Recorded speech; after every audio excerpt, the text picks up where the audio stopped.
guys, in this session we're going to be solving the RTP for May 2022 for income tax.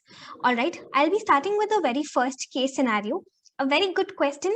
Through this one question itself, you end up revising three sections: section 194Q, section 206C1H, as well as section 194O. Okay, now 194Q and 206C1H, I will anyways be explaining to you along with this case study. But if you need even better clarity, let me tell you that there is already a video in my YouTube channel with the title Amendments for May 2022. I'll give the link in the description box nevertheless.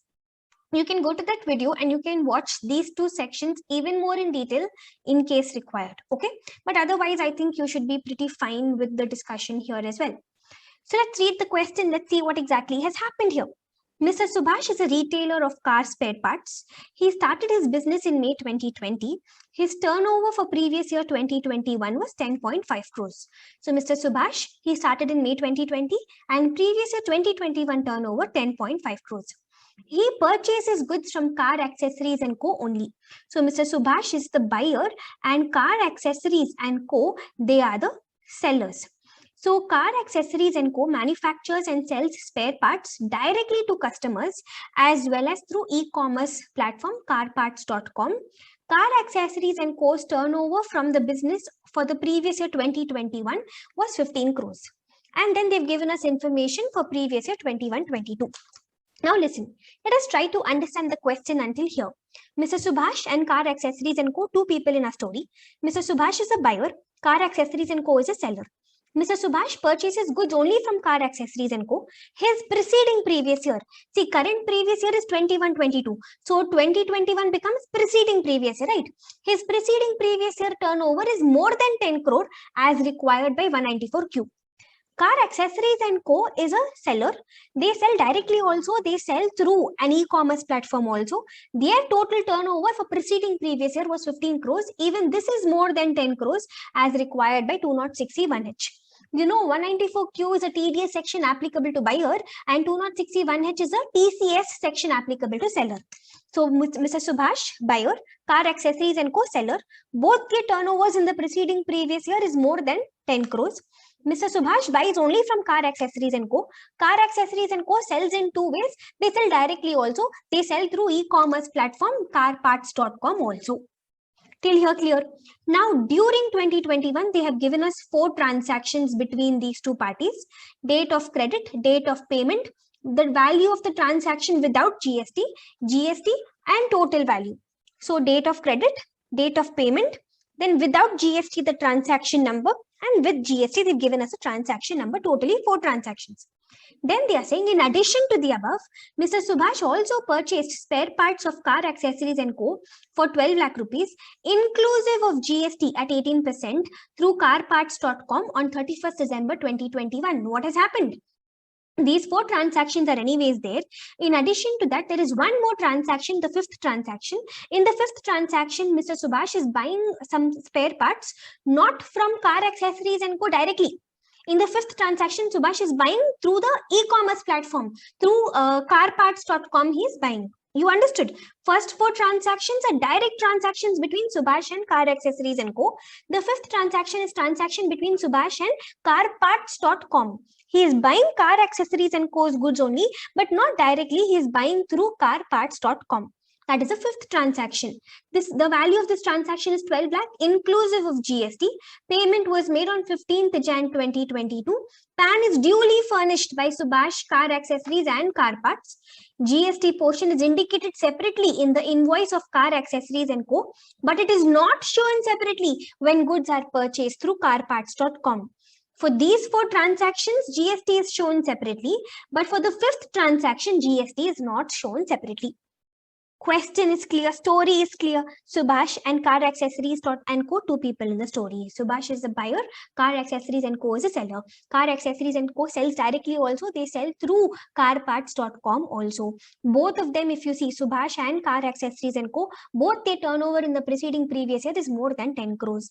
Totally 5 transactions. First 4 transactions, Mr. Subhash is directly purchasing from Car Accessories and Co. 5th transaction, Mr. Subhash is purchasing Car Accessories and Co.'s products, but through the e-commerce platform carparts.com. Guys, this fifth transaction is through an e-commerce platform. So which section comes to your mind? Section 194O, right? Here we'll apply that. Because here Mr. Subhash is not directly purchasing from Car Accessories & Co. An e-commerce platform, e-commerce operator, carparts.com is involved.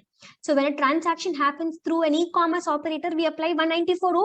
That is what we will apply in the fifth transaction. All this is done. Now shall we start doing our MCQs one by one? Let us see what they have asked us. Is Mr. Subhash was the buyer. Is Mr. Subhash required to deduct tax at source? Buyer will deduct tax at source. Which section will apply? 194Q. Buyer is Mr. Subhash required to deduct tax at source in respect of purchase transactions made directly with Car Accessories & Co. They're asking us about transactions made directly with Car Accessories & Co. They're asking only about transactions 1 to 4. Fifth transaction, even if they ask us, we will not apply 194Q because we know that when some other TDS section is applicable, we don't apply 194Q. Remember, in case on the same transaction, section 194Q also is applicable and other TDS section is also applicable. Which one do you always give priority? Other TDS section, no. So on my transaction 5, 194Q is also applicable, 194O is also applicable. So obviously, which one will you give priority? 194O. So even if they had not told us made directly, even if they had not used this, still fifth transaction, we wouldn't have applied 194Q because fifth transaction gets covered under 194O. Once some other TDS section starts applying, I don't apply 194Q. So first 4 transactions, we have to tell them that how much 194Q tax has to be deducted at source. Now let's think. 4 transactions. We also know that in 194Q, tax will be deducted at source only if the total transactions in the year exceed 50 lakh. Okay, only if total transactions in the year exceed 50 lakhs, only then tax will be deducted at source under section 194Q. We know that. See, listen, here there's another point which you should remember. When you calculate the 50 lakhs limit, why 50 lakhs limit? I just told you 194Q applies only if total transactions during the year are more than 50 lakhs. When you apply the 50 lakhs limit, you will see the transactions throughout previous year 21-22. All the transactions you will see. But then section 194Q, TDS you will deduct only on those transactions which are on or after 1st July 2021. Basically, the section is applicable only on or after 1st July 2021. But to calculate the 50 lakhs limit, you will look at all the 4 transactions. All right, guys, are you clear until here? So let us see whether 2 of our biggest conditions are fulfilled here. See, if you want to apply section 194Q, first of all, your buyer's preceding previous year turnover should be more than 10 crores. Yes, that is fulfilled. We had just discussed that in the beginning. Preceding previous year 2021, 10.5 crores condition fulfilled. And the second important condition which should be fulfilled in 194Q is that the total transactions during the year should be more than 50 lakhs. Because only on the excess over and above 50 lakhs, only on that excess we deduct TDS under 194Q, right? Only on the excess over and above 50 lakhs. So first of all, the transactions should exceed 50 lakhs. Now listen, for transactions exceeding 50 lakhs or not, what did I tell you? You will see all the transactions throughout the year. But you will deduct tax at source under 194Q only on transactions on or after 1st July 2021. So there are 2 separate things. Thing number 1 is checking whether 194Q will apply or not. For that, you will look at all the transactions throughout the year, even before 1st July 2021. Thing number 2 is actually deducting tax at source under 194Q. That you will look at transactions only after 1st July 2021. You have clarity. Just one last time, let me tell you, okay? Then I promise you I won't repeat this again. 2 things. Thing number 1 is aggregate. Aggregate transactions in the year should be more than 50 lakhs. Only then 194Q will apply in the first place. For that checking, you will see all the transactions throughout the year. Okay, but when it is time to deduct tax at source under 194Q, you will look at transactions only after 1st July 2021. So two separate things. So thing number one is the total transaction more than 50 lakh or not? For that, we'll have to look at all the transactions throughout the year, but we will not look at the fifth transaction because fifth transaction 194O will apply because it is through e-commerce platform. Okay, now four transactions we have. The first transaction, but then should we consider the without GST number or should we consider with GST element? How does it go? Generally, if the GST is shown separately, we don't consider the GST number, right? If and see 206C1H and 194Q, they're opposite in this regard. 194Q says you will not consider GST element. 206C1H says even on the GST element.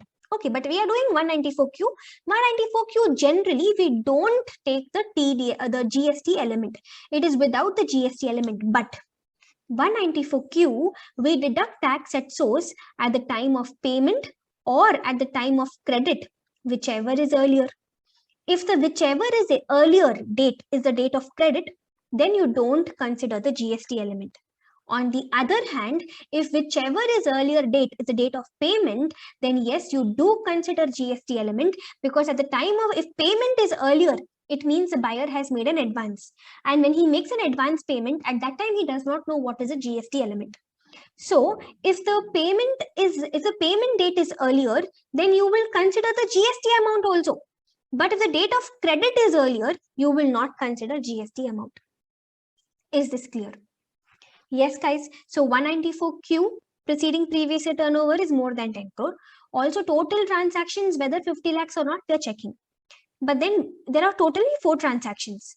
So when we're checking 50 lakhs is crossed or not, should we include GST element or should we not include GST element? Generally, in 194Q, we do not include GST element. But then 194Q, we deduct tax at the time of payment or credit, whichever is earlier. In case we're deducting tax at the time of payment, if payment is earlier, then we will consider GST element also. Let me simplify this for you. Let us see the first transaction. 15th May or 2nd June, which is earlier? 15th May is earlier. So this 15th May is date of credit. So date of credit, which number will you take? Without GST, we will take. So 15th May 2021, without GST, 40 lakhs is a number we will consider. Why are we not considering GST? Because we're taking the date of credit. On the other hand, if we take the date of payment, this date if we take, then even GST we will consider. Look at the second transaction, 18th June or 30th June, which is earlier. Again, 18th June is earlier. And what is 18th June? Date of credit.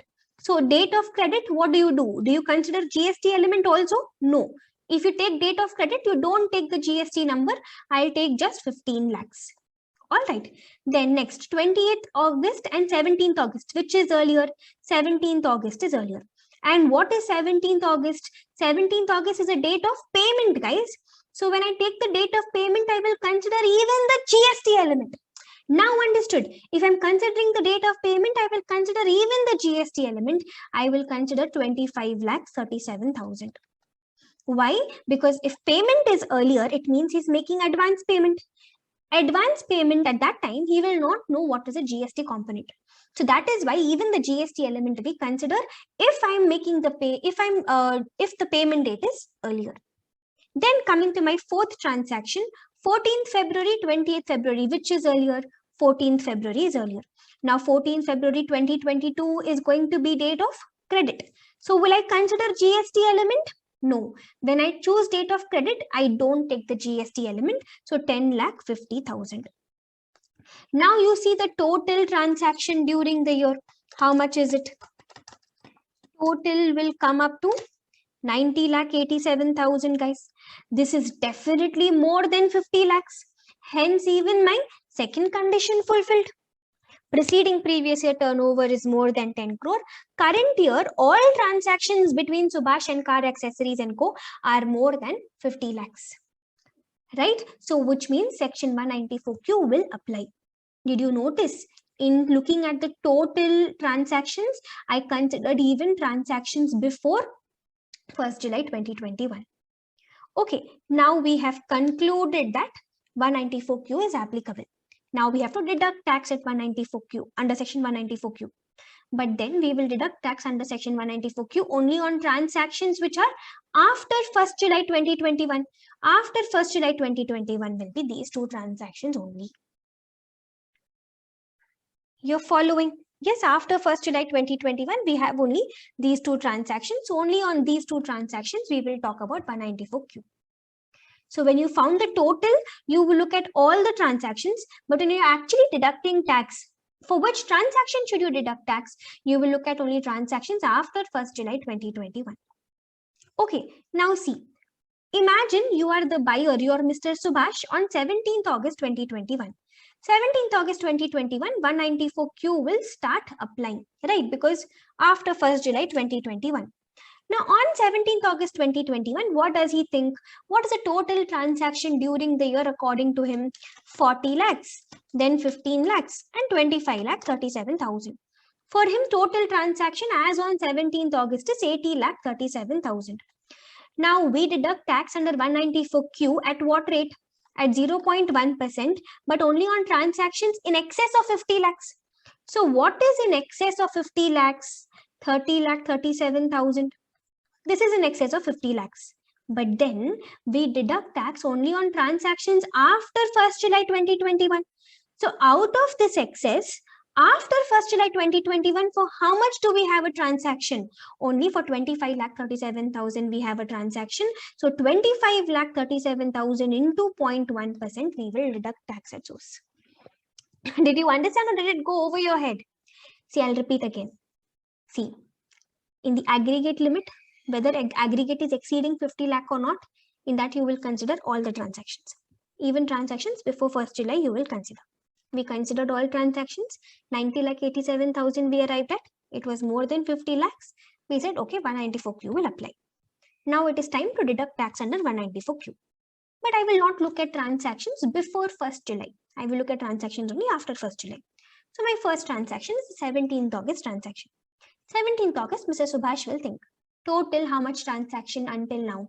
80 lakh 37,000. Now under 194Q, we deduct tax only on excess over and above 50 lakhs. Excess over and above 50 lakhs, 30 lakh 37,000.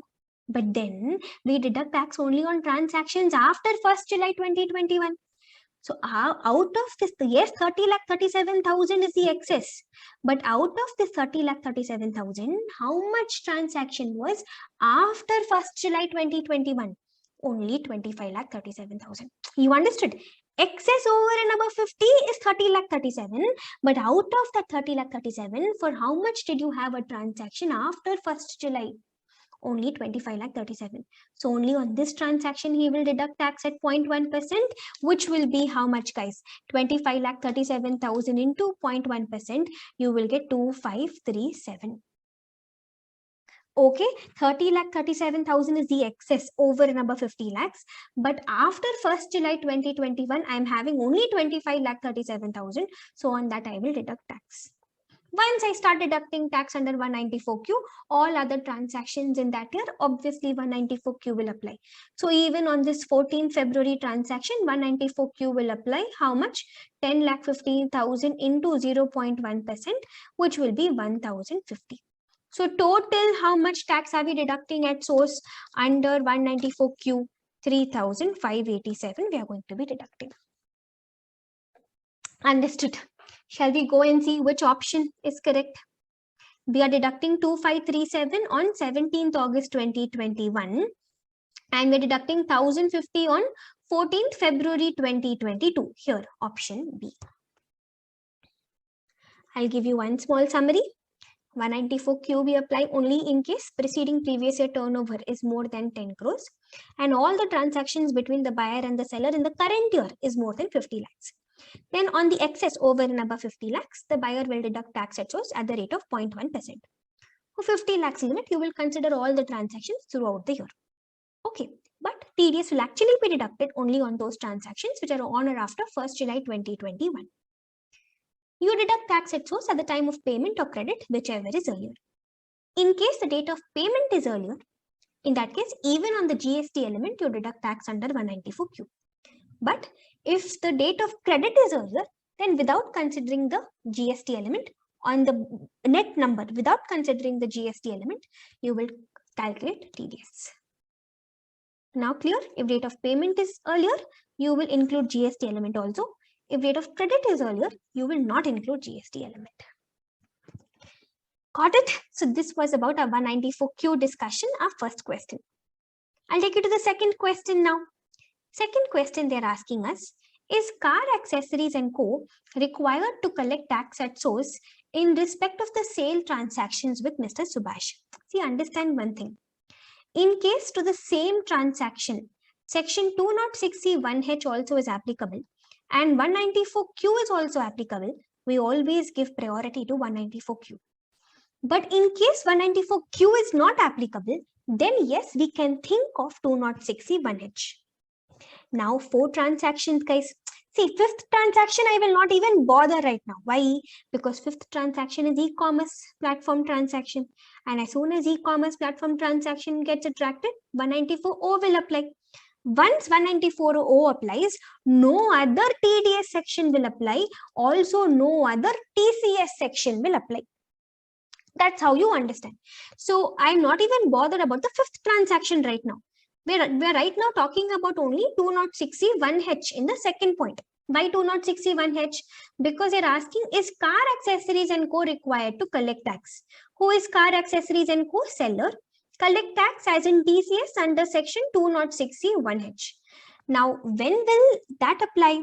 When will 206C1H apply? Only if 194Q is not applicable, only then 206C1H can even think of applying. So there are totally 4 transactions, guys. Out of these 4 transactions, 3rd and 4th transaction, I can't apply 206C1H because 3rd and 4th transaction already what has applied? 194Q has applied. You understand? So if at all I want to apply 206C1H, only on the first 2 transactions I can apply. Now let us see. If you want to apply 206C1H, even here some conditions have to be fulfilled. Condition 1, preceding previous year turnover of the seller should be more than 10 crores. And this in the beginning itself we saw was fulfilled. Car accessories and co-seller preceding previous year turnover was 15 crores. Definitely more than 10 crore. This condition is definitely fulfilled. What is the second condition? Second important condition? Same thing. Total transactions between that seller and that buyer in that previous year should be more than 50 lakhs. Then only on the excess over and above 50 lakh, only on the excess we collect tax at source at the rate of 0.1%. So we have to see whether the second condition is fulfilled or not. First condition is fulfilled, second condition alone we have to see. But then 194Q has already applied in 3rd transaction and 4th transaction. So these 2 are out of my scope for 206C1H. So 206C1H, my entire focus will be just on the first 2 transactions. Okay, guys. Now listen. 15th, by the way, 206C1H, when do you collect tax? Only on the date of payment, date of receipt actually. Date of receipt, nothing but date of payment. So we only see date of payment. We don't even look at the date of credit, first of all, in 206C1H. And also one more thing, in 206C1H, we always include even the GST element. All right. So I'm going to look at only my first and second transaction for 206C1H. And I will not look at the date of credit. The only date I will be bothered about is the date of payment. And the only number I will be bothered about is including even the GST element. Think from the seller's perspective. First transaction happened on 2nd June 2021. Now 2nd June 2021 only for 47,20,000, which means as of now it has not exceeded 50 lakhs. So the seller, car accessories and co wouldn't have collected tax at source on 2nd June 2021. Then another transaction happened 30th June 2021. This transaction was for how much? Including GST number, 17,70,000. Now car accessories and co will think, what is the total amount of transaction? How much will the total transaction be? Total is 64,90,000. Now it has exceeded 50 lakhs. So 64,90,000, it has exceeded 50 lakhs. So what is going to be the excess? The excess is 14,90,000. Out of the 17,70,000 on 14,90,000 at 0.1% on 30th June he will collect tax. This will be 1490. You understood? Well, see, first of all, only the first two transactions we will look at, because third and fourth, 194Q is applicable. If 194Q is applicable, we don't apply 206C1H. We always give first priority to 194Q. Now, first two transactions, if you see, you will always look at the date of payment only. In 206C1H, we look at date of payment only, and we look at the total amount including GST element. So I'll give you a flow chart. Should you consider GST element or not? You first see what is applicable to your transaction, whether 194Q is applicable or whether 206C1H is applicable. Okay, if 194Q is applicable, you see when are you deducting tax. Are you deducting tax at the time of payment, or are you deducting tax at the time of credit? If you're deducting tax at the time of payment, include GST element also. If you're deducting tax at the time of credit, do not include the GST number. Instead of 194Q, if 206C1H is applicable, then you will collect tax only at the time of payment, that is only at the time of receipt of consideration. And on this number, you will always include the GST element also. Now, no confusion, right? 194Q, whether you should include the GST element or not, depends upon whether you are deducting at the time of payment or at the time of credit. But 206C1H, you will always collect at the time of payment or receipt of consideration only. So you will always include GST element. Okay, so I included the GST element. I looked at the date of payment. The second transaction, if I add up, it exceeds 50 lakhs. Excess over and above 50 lakh is 14 lakh 90. On that 14 lakh 90, 0.1%. So 1,490 will be a TCS number. Now let us see which option is correct. 1,004, here this one, 1,490 on 30th June 2021. Until here is the clarity. Coming to the third MCQ now. Assume Mr. Subhash started the retail business of car spare parts in May 2021. See, in the question, they had said that Subhash started in May 2020. Instead of that, they are saying, what if not May 2020? What if it had been May 2021? Then what would you do? See, if you started your business only in the current previous year, then section 194Q will not apply. 194Q applies only if you had a business even in the preceding previous year. But if you're starting your business only in the current previous year, then 194Q will obviously not apply. But why? What's the logic behind it? Very simple. 194Q applies only if preceding previous year turnover is more than 10 crores, right? So if Mr. Subhash has started business only in the current year, we don't have any preceding previous year turnover to check. So we can't fulfill the first condition itself. Hence, 194Q will not apply. So how do you conclude? In case you want to apply 194Q, your preceding previous year turnover should be more than 10 crore. But if you set up business only in the current previous year, you don't have preceding previous year. So if you don't have a preceding previous year turnover more than 10 crore, that condition cannot be fulfilled. Conclusion, if you have set up your business in the current previous year, then 194Q will not apply. Okay, so if 194Q doesn't apply, then what will start applying? 206C1H will start applying. First two transactions we have anyways applied 206C1H. Now even on the third and fourth transaction, we will apply 206C1H. Yes, shall we check that? Listen. So here already first two transactions we have seen. Now third and fourth transaction 194Q will not apply. Why 194Q will not apply? Because I just told you, if this is the first year of your business, in the first year 194Q will not apply. So seller will think about 206C1H. Now see, seller's business is there even preceding previous year. The third MCQ says, assume only buyer's business is starting in the current previous year. But seller is still having business in the preceding previous year. So that is why 206C1H will still apply. So third transaction, again I will look at the date of payment only. And I will always include the GST number 25,37,000. So 25,37,000 on this also we will calculate at 0.1%, which will be 2537. This transaction will be tax will be collected on 17th August 2021. And then my last transaction 28 February 2022, only date of payment we will see, including the GST number we will see. So 12,39,000 into 0.1%, which will be 1239. You understood, right? My current previous year is 21-22. Our preceding previous year is 2021. You should be having business in 2021. Only then in 21-22, 194Q, 206C, 1H and all will apply. Okay. Now, if you look at 194Q, this is for buyer. Now, buyer did not have business in 2021. So, in 21-22, 194Q will not apply. But seller did have business in 2021. So, for him, 206C, 1H will apply. Now, none of the transactions 194Q is applying. So, seller can start applying 206C, 1H. First two transactions we had already calculated here. Even third and fourth transaction, we will apply 206C, 1H 0.1%. Now let us see the answer. Let us see which option would be correct.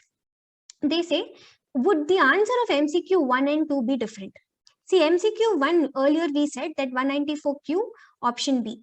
But now what are we saying? 194Q will not even apply, right, in the third situation. So answer should be option D. So answer to MCQ 1 should be option D. And answer to MCQ 2, in my third situation, we are going to be collecting 1490, 2537 and 1239. So for MCQ 2, it should be option B. Okay, so the answer to MCQ 1 would change to D and MCQ 2 would change to B. So it's going to be option C. All right, here question number 3, they've simply complicated without any reason. They could have just simply given the answer no TDS under 194Q and TCS so much amount. But they're asking us to check from MCQ 1 and 2's option and give us the correct answer. So MCQ 1, if you see, the answer in case in the third situation, if the buyer did not have business in preceding previous year, then answer to MCQ 1 would have become D. And answer to MCQ 2 would have become B.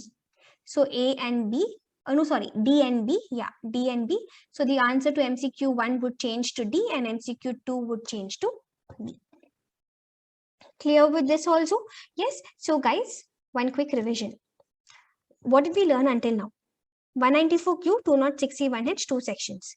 194Q is for the buyer, 206C1H is for the seller. In both, preceding previous year turnover should be more than 10 crore. In both, aggregate transactions in the current year should be more than 50 lakhs. In both, on the excess over and above 50 lakhs, you deduct or you collect tax at the rate of 0.1%. But 206C1H, you collect tax only at the time of payment or at the time of receipt and including the GST element. But section 194Q, you will deduct tax at the time of payment or credit, whichever is earlier. We don't include GST element. You include GST element only if payment is earlier. Okay. So this is what we've learned under 206C1H and 194Q. And both, if it is your first year of business, then these sections will not apply. In my third situation, it was a buyer's first year of business. So 194Q will not apply. Only if 194Q doesn't apply, only then we apply 206C1H. Now I hope you're confident. Now coming to the fourth situation, are provisions of tax reduction or collection at source attracted in respect of the transactions with carparts.com? If yes, who has to deduct or collect tax at source and at what rate? The fourth MCQ is about the fifth transaction here, the 194O transaction through carparts.com. Now you tell me, who deducts tax under 194O? The buyer, the seller, or the e-commerce operator? The e-commerce operator deducts tax at source. What is the value of the transaction? 12 lakhs. Let us see what is the correct answer. First of all, we just said who will deduct tax at source? The e-commerce operator, which is carparts.com. On 12 lakhs, they will deduct tax. At what rate? At 1%. Don't even have to look at anything else. Option D. So carparts.com will deduct tax at source at the rate of 1% on 12 lakhs. Okay. If 194O is applicable, 206C1H also will not apply. 194Q also will not apply. And now coming to the last MCQ relating to this case study, if Mr. Subhash has not furnished his PAN to Car Accessories and Co, but has furnished his Aadhaar number, what would be the rate of TCS? See, listen, PAN and Aadhaar are interchangeable. If you did not furnish your PAN, but you gave your Aadhaar number, then you will, the higher tax rate will not apply. Still 0.1% only will apply. Section 206C1H says, TCS rate is 0.1%, right? But you're supposed to give your PAN number or your Aadhaar number. You as in the buyer is supposed to furnish his PAN number or Aadhaar number. If he doesn't furnish PAN, doesn't furnish Aadhaar, then instead of 0.1%, 1% will be the TCS rate. Okay, but when will 1% apply? Only if PAN, Aadhaar both are not given. Alright, if any one is given, in my fifth scenario, PAN he did not give, but Aadhaar he gave. So still 0.1% only will apply, no change. That is it with the first MCQ. A very good case study based scenario, guys. With this, your entire understanding on 2061H and 194Q should be solid. In case you still need better understanding, like how I told you earlier, go to the amendments video. Okay, look at the discussion on 2061H and 194Q. The theoretical provision I've explained to you there along with study material question. So you can even have a look at that. Even better clarity you will have. All right, so the first case study scenario will close. All right, in the first question, 194Q was applicable. 50 lakhs, we will look at the entire year, but we will deduct tax under 194Q only on transactions after 1st July. Second MCQ, we apply 2061H, but only on the transactions on which 194Q was not applicable. Third transaction said, buyer, it is first year of business. So 194Q will not apply. So third and fourth transaction also 2061H will apply. Fourth question was all about 194O. 194O, the e-commerce participant will deduct tax at the rate of 1%. And fifth transaction was about not furnishing PAN Aadhaar. All right, that is it with the first case study MCQ. Let us go to the next MCQ now. Question number 6. Ashiana Developers has completed one of its housing projects in Gurugram in January 2021, which comprises of 10 residential units. So Ashiana Developers looks like an SSE who is into real estate business. They have totally 10 units. It has transferred 9 units in February 2021, remaining 1 residential unit in May 2021 to Mr. Suraj. So Ashiana Developers, they are real estate dealers. They are transferring the unit to Mr. Suraj. When is this transfer happening? In May 2021. All the units were transferred by way of first time allotment. Consideration received from Suraj for the residential unit is 50 lakhs. So Suraj is giving 50 lakhs to Ashiana Developers as a consideration, whereas SDV is 57 lakhs. Okay, then what happened? Due to some emergency in the family, Mr. Suraj was in urgent need of funds and he sold the residential unit to Mr. Prakash. That same unit he sold to Prakash. When did he sell? In December 2021. And how much did Prakash give Suraj for this? For 53 lakhs. But on this date, stamp duty value was 61 lakhs in December 2021. Determine capital gains or income which is chargeable to tax in the hands of Mr. Suraj and Mr. Prakash from the above transactions for assessment year 22-23. They're asking us for tax implications in the hands of Mr. Suraj as well as in the hands of Mr. Prakash. Okay, let's get to work. Listen. See, let's go transaction by transaction. Let's not get confused.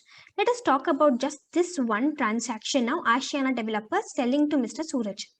See, they're not asking us from the purpose of from the perspective of Ashiana Developers. Had they asked us from Ashiana Developers perspective, section 43CA we would have applied.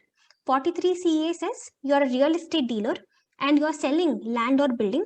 We will compare the consideration with the stamp duty value. If stamp duty value is more than 110% of selling price, then we will ignore the actual selling price. We will take the stamp duty value number only as a selling price. But anyways, here all that is not even applicable. 43CA, we don't even have to talk about 43CA because you're not asking us about Ashiana Developers. Our entire focus is on Mr. Suraj. Now, Mr. Suraj has done 2 transactions. First, he has purchased the property and then he is selling the property. Let us talk about the purchase of property. See, he is purchasing the property for 50 lakhs. Something worth 57 lakhs, he is paying only 50 lakhs. So don't you think he has purchased immovable property for inadequate consideration? Something worth 50 lakhs, he has something worth 57 lakhs, he has paid only 50 lakhs. So definitely he has purchased an immovable property for inadequate consideration. So section 56(2)(10) IFOS will apply to Mr. Suraj first of all. Yes. Now, what is 56(2)(10) IFOS? What does this say for immovable property for inadequate consideration? What are the points? Let us see one by one. What are the steps? Here, step one is what is your SDV number? The SDV is 57 lakhs. Then step 2, how much did our assessee actually pay? What is the actual consideration? 50 lakhs. Step 3, what is the difference? The difference is going to be 7 lakhs. Okay. Then what is step 4? Step 4 is a standard, which is always 50,000. Step 5 is generally 10% of the SDV number, 10% of the consideration number. But listen, step 5 is generally 10% of the consideration, but then there's a Finance Act 2021 amendment. Finance Act 2021 amendment says instead of 10%, you will take 20% of the consideration. Generally, it is 10% of the actual consideration, 10% of 50 lakhs. I would have written 5 lakhs. But instead of 10%, Finance Act 2021 says take 20% in case the seller is a person for whom Section 43 CA is applicable. Suraj is buying from Ashiana Developer. Ashiana Developer is a real estate dealer. For this real estate dealer, Section 43 CA would have applied when they would have sold the property to Mr. Suraj. Now, what does 43 CA say? 43 CA also gives a list of conditions. See, 43 CA says if the seller is a real estate dealer, okay, and if he is selling land or building or both, he is selling in such a way that his selling price is less than 110% of SDV. In that case, we ignore the selling price, we take the SDV number instead of the selling price. But instead of this 110%, Finance Act 2021 said you take 120% if some conditions are fulfilled. The conditions are, number one, the unit, the house should be, the land or building, the property should be a residential unit. Point number 2, first time allotment. First time allotment means it's a new property, first time the seller is selling it.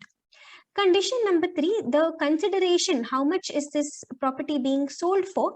It should be less than or equal to 2 crores. And condition number 4, the last condition, the date of sale, the date of transfer, when did you transfer? It should be between 12th November 2020 to 30th June 2021. We should have sold in this period. If these 4 conditions are fulfilled, then instead of 110%, we take 120%. So 56(2)(10) amendment says, generally we take, even in 56(2)(10), we take 10% of consideration. But in case for the seller, for Ashiana Developers, if 43 CA, these conditions and all are fulfilled, if for the seller you take 120% of the consideration, then even in 56(2)(10), instead of 10%, you will take 20%.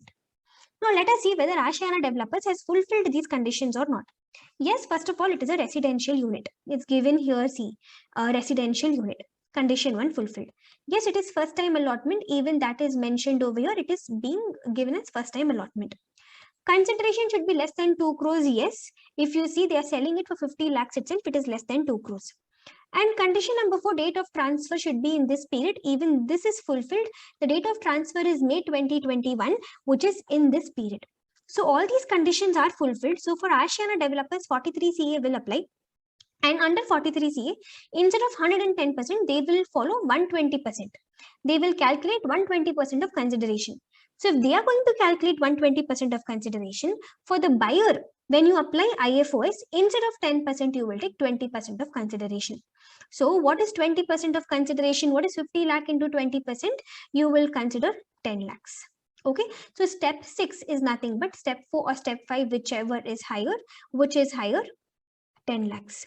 Now, if step 3 is more than step 6, only then step 3 will be taxable. But here step 3 is 7 lakhs, step 6 is 10 lakhs. Step 3 is not more than step 6.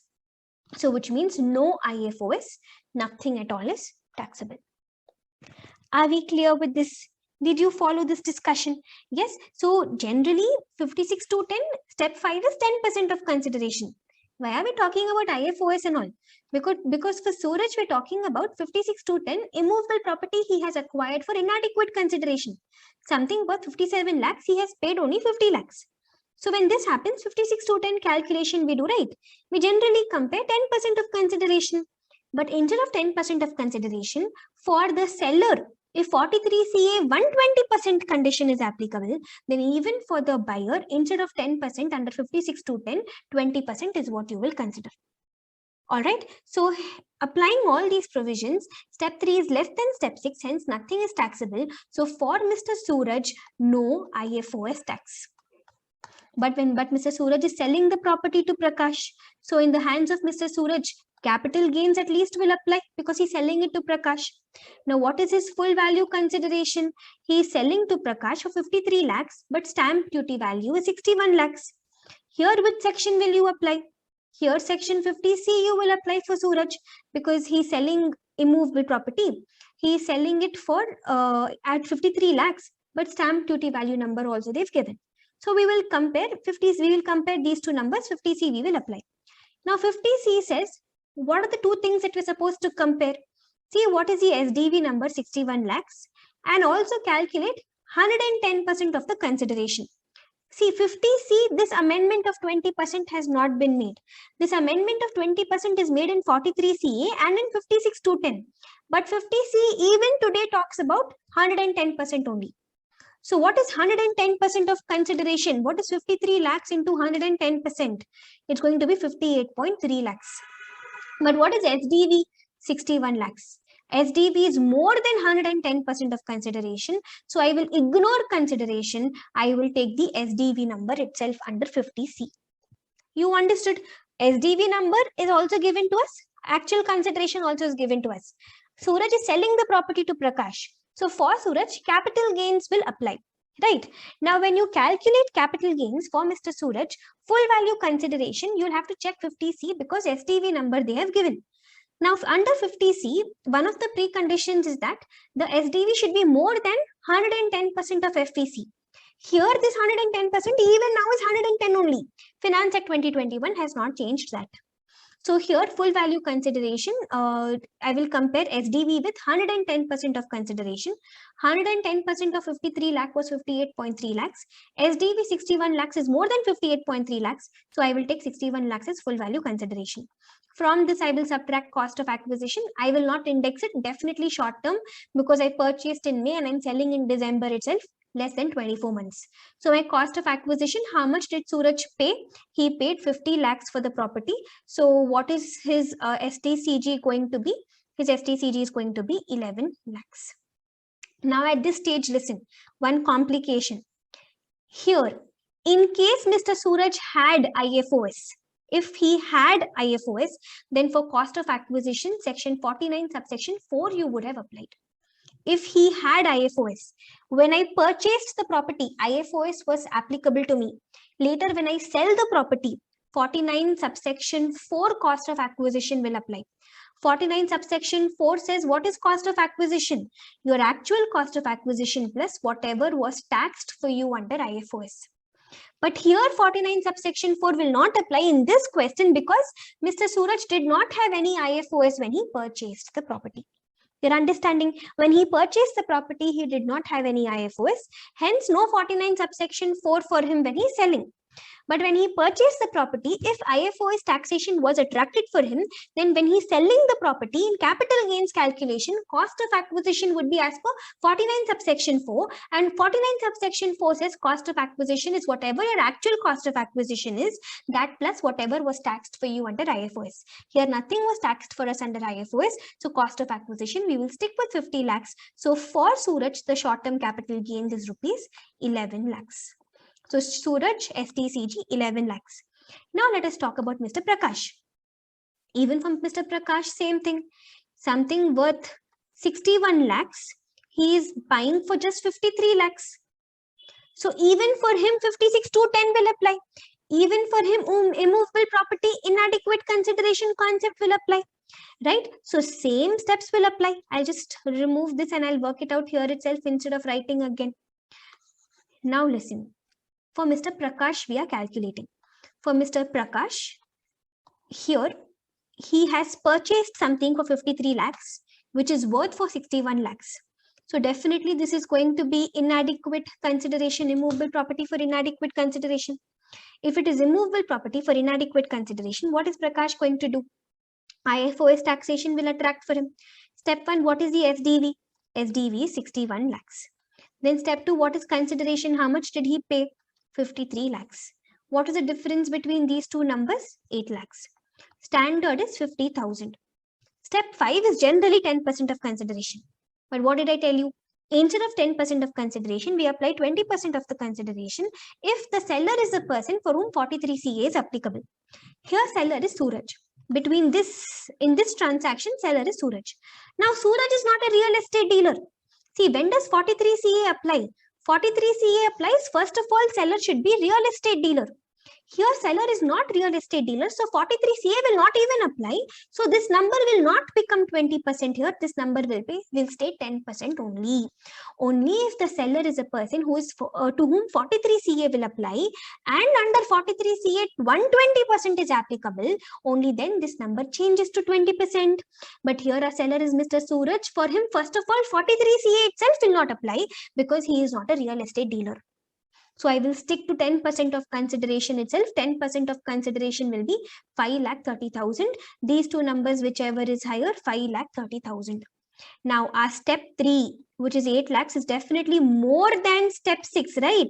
Hence, step 3 will be taxable.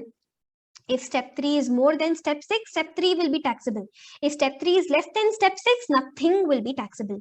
So step 3 is more than step 6. Hence, for Mr. Prakash, for him, IFOS 8 lakhs will be taxable.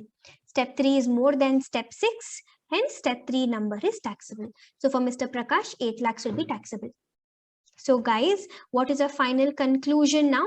For Suraj, STCG is 11 lakhs. For Prakash, IFOS is 8 lakhs. A very good question again. Through this one question itself, think about the sections we've covered. We have revised section 43CA. We have revised section 56(2)(10) relating to immovable property for inadequate consideration. We have spoken about section 50C and even that Finance Act 2021 amendment. In these two sections we have covered. This present RTP is a very good RTP. A lot of amendments, a lot of sections get revised for you through this RTP. So Suraj, for him no IFOS, for him STCG is 11 lakhs. Let us see what is the correct option now. In the hands of Mr. Suraj, STCG 11 lakhs. We have two options, STCG 11 lakhs. For Prakash, IFOS should be 8 lakhs. In the hands of Prakash, 8 lakhs under IFOS. So correct answer, option A. One more thing, one more section we've covered in this entire discussion. Section 49, subsection 4 also, one small revision we've had. Clear with question number 6, guys? Our correct answer will be option A. Let us look at question number 7 next. This is a residential status question. Mr. Rajesh, aged 53 years, and his wife, Mrs. Samya, aged 50 years, are citizens of country X. So they are citizens of country X, both of them. They are living in country X since birth. They are not liable to tax in country X. Both of them have keen interest in Indian culture. Mr. Rajesh's parents and grandparents were born in country X. Mrs. Saumya visits India along with Mr. Rajesh for 4 months every year to be with her parents who were born in Delhi and have always lived in Delhi. During their stay in India, they organized cultural program in Delhi NCR. Income of Mr. Rajesh and Mrs. Saumya from the Indian sources for the previous year is 18 lakhs and 16 lakhs respectively. What is the residential status? They are asking us the residential status of Mr. Rajesh and Mrs. Saumya. Let us talk about person by person. First of all, Mr. Rajesh, they are saying that he is citizen of country X. So which means he is a foreign citizen. He is not an Indian citizen. And he is also not a person of Indian origin because he was born in country X and also his parents and grandparents were born in country X. So he is neither an Indian citizen nor is he a person of Indian origin. Okay. But on the other hand, if you look at Saumya, Yes, even she is a foreign citizen, even she is a citizen of country X, but she is a person of Indian origin because they say that her parents were born in Delhi. Her parents were born in India. So she becomes a person of Indian origin. So Rajesh is neither an Indian citizen nor a person of Indian origin, but Soumya, she is a person of Indian origin. Till here you've understood. Now listen. Now let us talk about Rajesh's residential status. To find individual's residential status, you have two sets of provisions, guys. 120 days you have one provision, 182 days you have another provision. Now each of you may have your own method of doing the calculation. I'll just put forward the discussion here in my method, the method in which I have been teaching students since the time the new provision came in. I generally do like this. I call them as two provisions, the regular provision and the special provision. The 120 days provision, the new provision, I put that under special provision. First, we should always see whether special provision applies or not. I'm talking about Rajesh first. Okay, so first we will see whether special provision applies or not. In special provision, you have some conditions. Number one, assessee should be an Indian citizen or he should be a person of Indian origin. But Mr. Rajesh is neither. He is a foreign citizen. He is also not a person of Indian origin. So first condition itself not fulfilled. Special provision will not apply. Regular provision will apply. Now, regular provision, you have basic condition 1, which says assessee should have been in India in the previous year for at least 182 days. But if you look at Rajesh and Soumya, they say every year they come to India for 4 months. So 4 into 30, they've been in India for 120 days only every year. So first basic condition not fulfilled. Now, basic condition 2, before you apply basic condition 2 in regular provision, you should always pause and think whether the three special situations are applicable. What are the three special situations? Number one, a special situation number 1, assessee is an Indian citizen. He is a crew member of an Indian ship and he is leaving India in the previous year as a crew member of the Indian ship. First situation, not applicable. They don't talk about crew member and all. Second situation says assessee is an Indian citizen and he is leaving India in the previous year for the purpose of employment outside India. Even this is not applicable. First of all, he is not even an Indian citizen. And the third condition says he should be an Indian citizen or a person of Indian origin who is visiting India in the previous year. Even this will not apply because he is visiting India, no doubt, but he is not an Indian citizen. He is also not a person of Indian origin. So none of the three situations are applicable, which means second basic condition will apply, guys. Second basic condition says in the previous year, assessee should be in India for at least 60 days, and for preceding previous years, he should be in India for at least 365 days. Now, if you look at previous year, 120 days he is in India. This condition fulfilled. For preceding years, every year he comes to India for 120 days. So, for preceding previous years, he must have been in India for 480 days. Even this condition is fulfilled, which means I can say basic condition 2 is fulfilled, guys. One of the two basic conditions fulfilled, I can conclude that Rajesh is a resident. Now we also have to see whether he is ordinarily resident or not ordinarily resident.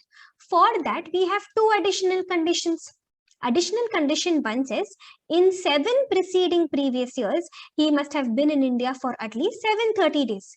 Second additional condition says, at least 2 out of 10 preceding previous years, he should be a resident. So 7 preceding previous years, if you see, every year he's coming to India for 4 months. Every year he's coming to India for 120 days, which means he would be in India for 840 days. So definitely additional condition 1 is fulfilled. 7 preceding previous years, he's in India for 840 days, more than 730 days. Additional condition 2 says 2 out of 10 preceding previous years, he should be a resident. Don't you think every year he will be fulfilling the second basic condition? Every year, that year he would have stayed for 60 days, and for preceding previous years, 480 days he would have stayed. So every year he would have fulfilled basic condition 2. So every year, forget about 2 out of 10, all 10 preceding previous years he is going to be a resident, even this condition fulfilled. So both the additional conditions fulfilled, I will conclude Rajesh is ROR. So let us see the options. They say both are ROR. Either it can be this or it can be Mr. Rajesh is RNOR. No, not this. It can be option D also. Mr. Rajesh is ROR. We'll have to see now. Ties between option A and option D. So Rajesh, you understood? I did not apply the new provision because I did not apply the 120 days provision because he is neither an Indian citizen nor a person of Indian origin. So basic condition 1, 182 days, basic condition 2, 60 days, 365 days. The second basic condition got fulfilled. None of the three special situations are applicable here in which second basic condition is not applied. None of the three situations are applicable because he is neither an Indian citizen nor a person of Indian origin. So basic condition 2 he fulfilled. Both additional condition he fulfilled. So Rajesh is ROR. Now talking about Soumya. Talking about his wife Soumya. Even here first we will see special provision whether this is applicable or not. Special provision puts conditions. Condition number 1, either assessee should be an Indian citizen or the assessee should be a person of Indian origin. Okay, she's not an Indian citizen, but she is a person of Indian origin. So first condition fulfilled. Second condition, she settled outside India. She is visiting India in the previous year. Even this condition is fulfilled. Every year, she and her husband are visiting India for 4 months. So she is visiting India. And third, her total income minus her income from foreign sources. Nothing but her total income from Indian sources should be more than 15 lakhs. Her income from Indian sources, if you see, Soumya's income from Indian sources, if you see, it is 16 lakhs, more than 15 lakhs. Guys, all the three conditions are fulfilled. So special provision we will apply. Now, what does special provision say? Basic condition 1, assessee should be in India in previous year for at least 182 days. This is definitely not fulfilled because only 4 months, only 120 days. Second basic condition says previous year assessee should be in India for 120 days at least, which is fulfilled. Exactly 120 days she is in India. 4 months into 30 days also, if you see, it's going to be 120 days. So basic condition to first part is fulfilled, and for preceding previous years she should be in India for 365 days. Every year if she is in India for 120 days, for preceding previous years she will be in India for 480 days. Even this is fulfilled. So basic condition 2 is fulfilled. I can say that even Soumya is a resident. But then, is she ordinarily resident or not? We have 3 additional conditions. Why 3 additional conditions? If special provision is applicable, we have 3 additional conditions and all the 3 should be fulfilled. Only then you say she is ROR. Additional condition 1 is that basic condition 1 should be fulfilled. Basic condition 1 is not fulfilled. Even one additional condition not fulfilled gone, she will be RNOR. Clear with this? So you understand, Mr. Rajesh is ROR, Soumya is RNOR. Why did she become RNOR? Because first of all, special provision was applicable for her. Under special provision, she's resident. But when it comes to additional conditions, in special provision, there are 3 additional conditions. If she wants to be ROR, first of all, basic condition 1 should be fulfilled, which is not fulfilled. I don't even have to look at the other 2 conditions. I can say she is RNOR. Okay, so what is our answer going to be? Mrs. Soumya is RNOR and Mr. Rajesh is ROR. Answer is going to be option D. Soumya is RNOR, but Mr. Rajesh is ROR. That was question number 7. Let us come to the 8th question. Mr. A has taken 2 ULIPs. ULIP X was issued on 1st Jan 2021 and ULIP Y on 1st May 2021. Sum assured of ULIP X and ULIP Y is 30 lakhs and 40 lakhs respectively. Annual premium paid by Mr. A during 21-22 is 3 lakhs and 4 lakhs respectively. What would be the taxability of the consideration received by Mr. A on maturity of both the ULIPs? Again, this question is an amendment-based question. Finance Act 2021 brought out an amendment. It said that if your assessee takes a ULIP, if the policy is taken on or after 1st February 2021 and in any of the previous years, if the premium paid is more than 2,50,000, or if there are many such policies, aggregate premium is more than 2,50,000, then the maturity proceeds which you get, capital gains, taxation will get attracted. Okay, so basically even this policy will become a capital asset and capital gains will get attracted upon maturity. But only if the policy is taken on or after 1st February 2021 and premium is more than 2,50,000. Otherwise, generally, ULIP and all, any life insurance policy maturity proceeds, generally they are exempt under 1010D. But Finance Act 2021 said no exemption if policy is taken on or after 1st February 2021 and premium paid is more than 2,50,000. I hope for all these provisions you've seen the amendments file. Amendments file is there in the Telegram channel. I'll also put a link in the description box. For all these in detail, I've given amendment notes for these kind of Finance Act 2021 amendments. Make sure you go through them.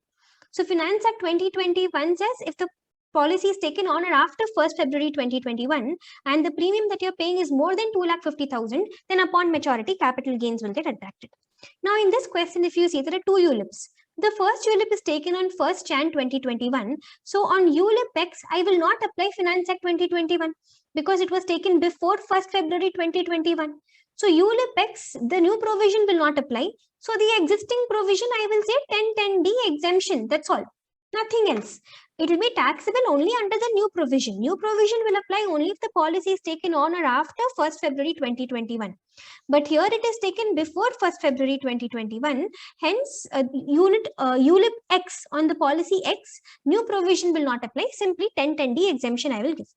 But ULIP Y, if you see, it was taken on 1st May 2021, which is on or after 1st February 2021. And premium is 4 lakhs, more than 2,50,000, which means ULIP Y will be taxable. Later, when ULIP Y matures, that time taxability will arise. So let us see our options. Option A says consideration received on the maturity of ULIP X would be exempt, while profits and gains from receipt of consideration on the maturity of ULIP Y would be taxable. Perfect. ULIP X would be exempt and ULIP Y would be taxable. Option B says ULIP Y would be exempt. No, ULIP Y will be taxable because it is on or after 1st February 2021. Also, premium is more than 2,50,000. Okay, guys. So with this, all our MCQs we are done solving. Our first MCQ was a very good revision of 194Q 206C1H. Our second MCQ was about 43CA, 56-210 and 50C. Our next MCQ was about residential status. And this the eighth MCQ which we just worked out was about ULIP. A very good one. Okay, now I'll start off with the descriptive questions one by one. First, we will see question number 9. Now, through question number, it's a very simple question. Here, they're asking us to find total income of the assessee. What if he is ROR and what if he is a non-resident? All right. So, answer to question number 9. Let us make our table. They're asking us to find the total income of the assessee. So, computation. I'll work out this question for you along with proper presentation. Computation of total income for assessment year 22-23, which is nothing but previous year 21-22. Make a 3-columnar table, a broad particulars column. Then what if our assessee is ROR and what if our assessee is NR? See, if assessee is ROR, we know global income is taxed. If assessee is NR, only Indian incomes, that is incomes which have source in India or incomes which are received in India, only those incomes will be taxed. Now let us see the incomes one by one. Capital gain on sale of land in Jaipur to Mr. Ramesh, a non-resident outside India. Consideration is also received outside India in foreign currency. Capital gains on sale of land in Jaipur. The land is in Jaipur. So this capital gains accrues in India, source is in India. If source is in India, for ROR, it will anyways be taxable. So what is a capital gain? 1,50,000. ROR, it will anyways be taxable because global income taxed. For NR also, it will be taxable because source is in India. It is accruing in India because land is in India. Then rent from property in Delhi let out to a branch of a foreign company. Rent agreement is outside India. Rent is also received outside India. Doesn't matter. It is income from property in Delhi. So I will say that the source is in India. How much rent? 1,20,000. But we should remember to subtract standard deduction. How much standard deduction? 30% standard deduction we get in IFHP. So 1,20,000 minus 30%, 84,000. This will be taxable for both for ROR and for NR. Why? Because source is in India. Then agricultural income from land situated in Nepal, received in Nepal. See, agricultural income is generally exempt, but for that land should be in India. Here the land is in Nepal. So for ROR, anyways, all the incomes are taxable. Even this agricultural income will be taxed, even though it is a foreign income. But for NR, if you see, income will be taxed only if the source is in India or if it is received in India. Here the source is Nepal. It is also received in Nepal. So for for NR, it will not be taxable. Then interest on savings bank deposit in UCO Bank, Delhi. The interest is from UCO Bank, Delhi. So obviously source is in India, 18,000, taxable for both. ROR anyways global income taxed, NR taxed because source is in India. But remember later we will have to give ATTTA, right? Because savings bank interest, ATTTA, you will get deduction. Then income earned from business in London, which is controlled from Delhi, 35,000 is received in India, 60,000. So we have business income from London. So business income. Now, if you look at ROR, global income tax, guys, I don't even have to see where is the source, where is it received, where is it controlled. ROR full 60,000 will anyways be taxed. But NR, only whatever is having source in India or received in India. See, business is in London, so which means source is in London. It is received in India only 35,000. So out of 60,000, only 35,000 will be taxed for NR. Okay, because either source in India or received in India. Source is in London, only 35,000 is received in India. So only 35,000 will be taxed. But I'm sure you will be wondering, what about this controlled from Delhi? Isn't this relevant? This is relevant only for our NOR. For RNOR, either source should be in India or receipt should be in India or the business should be controlled in India. So had the assessee been RNOR, we would have said, okay, full 60,000 tax because not source in India, but controlled in India. But control is irrelevant for NR. And we are not calculating for RNOR. So NR only source or receipt, 35,000 is received, that alone we will tax. Then gift receipt from his daughter on his birthday. He is receiving a gift from his relative. Daughter will come under lineal descendant, right? See, listen, for gift, who are relatives? If I am the assessee, my relative will be my brother, my sister, my parents, grandparents, great-grandparents, and so on. Brothers and sisters of my parents, my children, grandchildren, great-grandchildren, and so on. My spouse's brothers and sisters, my spouse's children, grandchildren, great-grandchildren, and so on. My spouse's parents, grandparents, great-grandparents, and so on. Use this diagram, guys. It will be really helpful. I remember this is how I used to learn relative when I was studying. Because you have so many definitions of relative. In education perquisite, you have relative definition. ATDD, you have relative definition. ATD, you have relative definition. Gift, you have relative definition. And all these relative definitions are different. To make life easy for you, learned in the form of a diagram, because it is tried and tested in the examination. It will be easier for you to recall a diagram than to recall a para. Understand? So what you do is you learn it in the form of a diagram. In the examination, this diagram will straight away come to your mind. Now, my assessee is receiving a gift from whom? He is receiving a gift from his daughter. So assessee is receiving a gift from his child. So this will come under relative. Hence, it's going to be exempt. Gift from relative, exempt. By the way, relative also includes spouse of all these. Here, gift from daughter, gift from relative. Hence, it's going to be exempt. So gift, write exempt under both. See, it is exempt. Don't simply ignore it from the calculation. Write exempt. Otherwise, how will the examiner know you've thought about it? So just because it is not taxable, don't remove it from your answer. Let it be a part of your answer, but write exempt. In brackets, daughter is relative for section 56 to 10. 56 to 10 is your gift section. Then what else? Past foreign untaxed income. Now, past foreign untaxed income, it is income of an earlier year. It is a past income, so it will not be taxed in the current year. Past foreign untaxed income, always ignore for any assessee, even for ROR. It is past income, guys, earlier year's income. So go to that year and tax. Now it will not be taxed. And lastly, FTS, fee for technical services rendered to Shine Limited, a foreign company, for business outside India and received also outside India. Now, FTS, fee for technical services. For ROR, I don't even have to bother about the source of this income. I'll straight away say 12,000 is taxable. But for NR, we need to know the source of the income. FTS, source of the income will always depend upon the giver of the income, right? Royalty, interest, FTS, these three transactions, source will always depend upon who the giver of the income is. See, we are rendering services to Shine Limited. So Shine Limited is going to give our assessee some FTS. Okay, why did I write non-resident over here? Because we're calculating for non-resident assessee, right? So if my assessee is non-resident, my non-resident assessee is rendering technical services to Shine Limited, and Shine Limited is giving us fee for technical services. Shine Limited is a foreign company. So Shine Limited is a non-resident. So this for this fee for technical service, what is the source? It will depend upon who the giver is.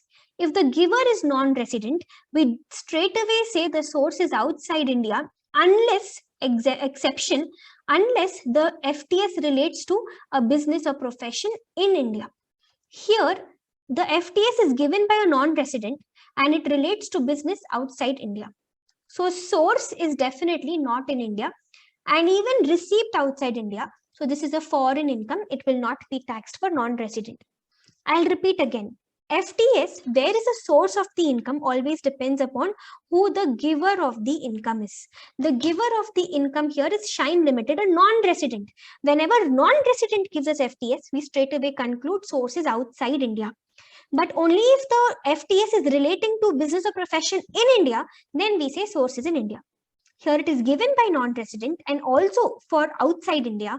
Hence, we will not say source is in India, also not received in India. For NR, it will not be taxed. So now if you see, what's the gross total income of my ROR? 1,50,000 plus 84,000 plus 55,000 plus 18,000 plus 60,000 plus 12,000. You have 3,79,000. For NR, you have 1,50,000, 84,000, 18,000 and 35,000, totally 2,87,000. Then from this section ATTTA deduction, remember I told you ATTTA 18,000, but maximum 10,000 only you will get. Even for non-resident, yes, there is no condition that assessee should be a resident. All right, but wait. Let us see whether ATTTB is even applicable. See, when does ATTTB apply? ATTTB applies if the assessee is an individual. He should be at least 60 years old. He should be resident. If all these conditions are fulfilled, then instead of ATTTA, we can apply ATTTB because this is more beneficial. In ATTTB, not only savings bank interest, even FD interest we allow, and here the maximum limit is 50,000.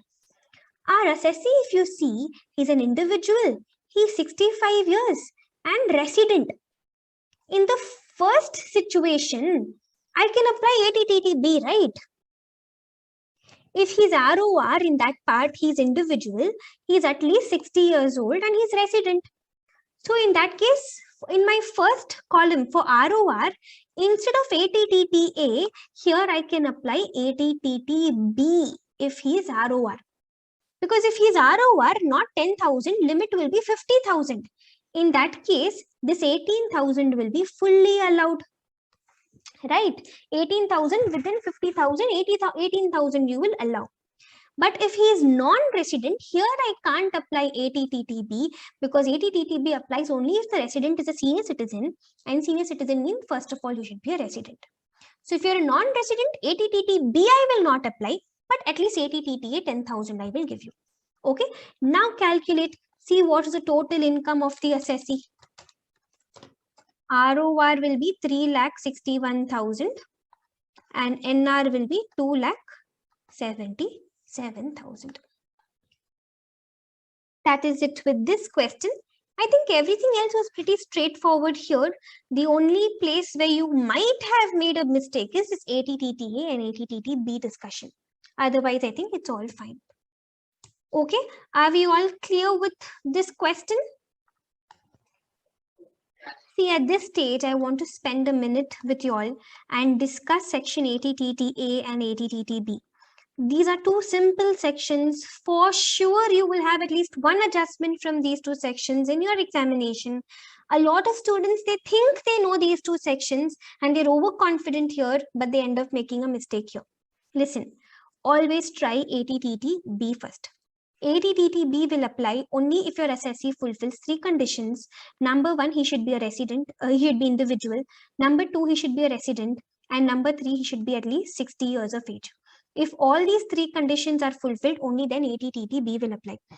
ATTTB will cover whatever interest you have from any bank, whatever interest income you earn from any cooperative bank, or whatever interest income you earn from a post office.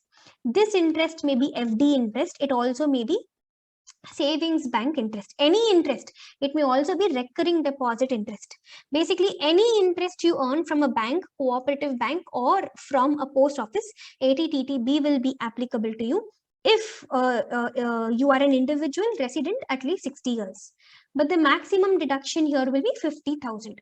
Okay. When does ATTTA apply now? ATTTA will apply. First of all, ATTTB should not be applicable to you. And you should be either an individual or a HUF. Even for HUF, ATTTA is applicable, yes. So when does ATTTA apply? ATTTA applies, first of all, when ATTTB is not applicable to you. And you should be either an individual or HUF. Here also I am covering interest from bank, interest from cooperative bank and post office bank, but I'm covering only savings interest. If you have a savings account with these three, only that interest I'm covering under ATTTA, and here your maximum will be 10,000. So what are the differences? Number one, ATTTB is not applicable to HUF, ATTTA is applicable to HUF.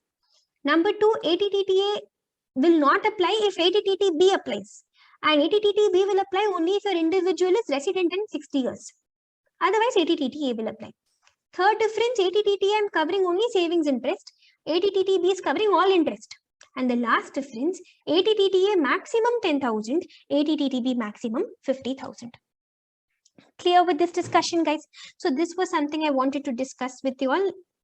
Now, shall we go to the next question? All right, listen.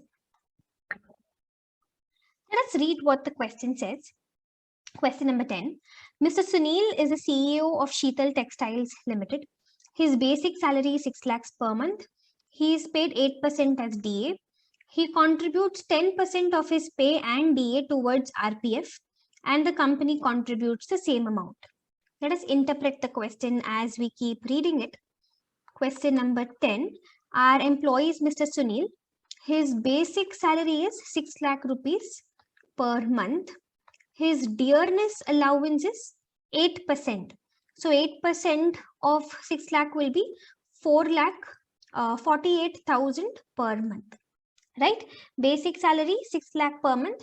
DA is 8% of basic salary. Then what else do they say? He contributes 10% of his pay and DA. So what is employee's contribution? 10% of his basic plus DA. See, 6 lakh and 48,000, these are monthly salary. So total salary of the year would be 6 lakh plus 48,000 into 12. 10% of this is what he is contributing. So 6 lakh 48,000 into 12 into 10%, 7,77,600. This is employees' contribution. And then they are saying the company also contributes same amount. So employers' contribution also is the same 7,77,600. Accumulated balance in the RPF on 1st April 2020. So RPF balance, they are telling us on 1st April 2020, it was 50,35,000. Then on 31st March 2021, it was 71,46,700. And on 31st March 2022, the RPF balance was 94,57,700. Now, I've not done anything major here. I've just put down whatever they've given to us in the question. Compute the perquisite value chargeable to tax in the hands of Mr. Sunil under 1727 and 1721A. We don't have to calculate the general employer's contribution taxable portion. They're just asking us 1727 and 1727A alone they're asking us. See, generally what do? Employer's contribution to PF, we say up to 12% of salary allowed. Beyond that, excess alone is taxable. All that we don't have to do. They're just asking us 1727 and 1727. Now, what does 1727 say? 1727 says employer's contribution to RPF plus to SPF, so SAF, superannuation fund, plus NPS. Employer's contribution to RPF, superannuation fund and NPS, excess of 7,50,000, the excess will be taxed under 1727. So employer's contribution to RPF is 7,77,600. No contribution to superannuation, no contribution to NPS. So how much is in excess of 7,50,000? 27,600, guys. This will be taxed under 1727. 1727 is simple. Employer's contribution in excess of 7,50,000, the excess alone will be taxed. Until here, are you clear? Yes, see, they are asking us for assessment year 21-22 and assessment year 22-23. Let us say this calculation is for assessment year 21-22. That is previous year 2021. Employer's contribution, salary, employee's contribution and all is not changing year after year. So for 21-22, 27,600 is taxable under 1727. This is simple. But what is tricky here is 1727A. 1727A says even interest on this excess has to be taxed. But how to calculate this interest? For that, we have a formula. If you remember, on the excess, we have to calculate interest. Even interest on the excess has to be taxed as perquisite. Now, under 1727A, your formula, your taxable perquisite is nothing but, we have a big formula here. It is PC by 2 into R plus PC1 plus TP1 into R. Okay, we're calculating for previous year 2021. PC is nothing but what was your taxable perquisite here? So PC is nothing but the 1727 taxable number for the current year. So we're doing for previous year 2021. Here under 1727, 27,600 is taxable.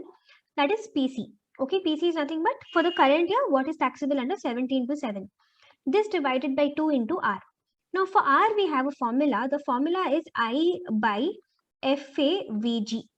Now I is nothing but the interest for the current year. Now how to find how much interest has been added to the fund in the current year? We're talking about previous year 2021. See, we began 2021, 1st April 2020, we had 50,35,000.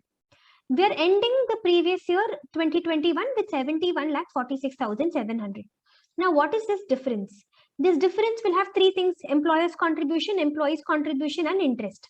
So I can in simple words say that the interest will be nothing but the closing balance 71,46,700. From this, if I subtract the employer's contribution, which was 7,77,600, if I subtract employee's contribution, which was 7,77,600, and if I also subtract the opening balance, then the net number I get, this is nothing but interest for the year, right? See, the difference between these two has to be three components: employer's contribution, employee's contribution and interest. So what is the interest component now? 71,46,700 minus employer's contribution minus employee's contribution minus opening balance. The difference, how much are you getting? 71,46,700 minus 7,77,600 minus 7,77,600 minus 50,35,000. You will get 5,56,500. This will be interest for the year. Now FAVG. FAVG is nothing but the average of the opening balance and closing balance. So my opening balance is 50,35,000. Closing balance is 71,46,700. This divided by 2. So 50,35,000 plus 71,46,700 divided by 2. This is going to be 60,90,850. So you calculate and see how much do you get. 5,56,500 divided by 60,90,850. You will get 0.0914. Okay. See, listen, if you're still having a confusion in the interest calculation, you listen to me.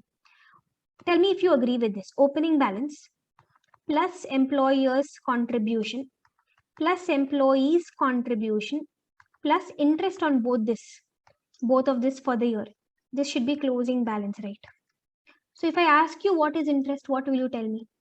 Closing balance. You will bring everything else on the right hand side. Closing balance minus opening balance minus employer's contribution minus employee's contribution. This will give me interest. If I have to find this interest number, closing balance minus both the contributions minus opening balance will give me the interest number. That's exactly what I've done. Okay, so you're clear now. So what is R? I by FAVG, which is 0.0914. Then plus PC1 TP1 into R. See, PC1 TP1 will always be 0 for previous year 2021, because these two sections were amended and newly inserted only in previous year 2021 by Finance Act 2020. So only after previous year 2021, that is 21-22 onwards only, you will have PC1 TP1. So for 2021, because this is the first year in which we applied this section, PC1 TP1 will be 0 only. So PC1 plus TP1, 0 into R will be 0 only. It's 0 because PC1 TP1 are nothing but earlier years taxable numbers. Earlier year taxable under 1727, earlier year taxable under 1727. This is the first year. So we don't have any earlier years. That is why 0. Okay. So what will the taxable number be? Calculate and see.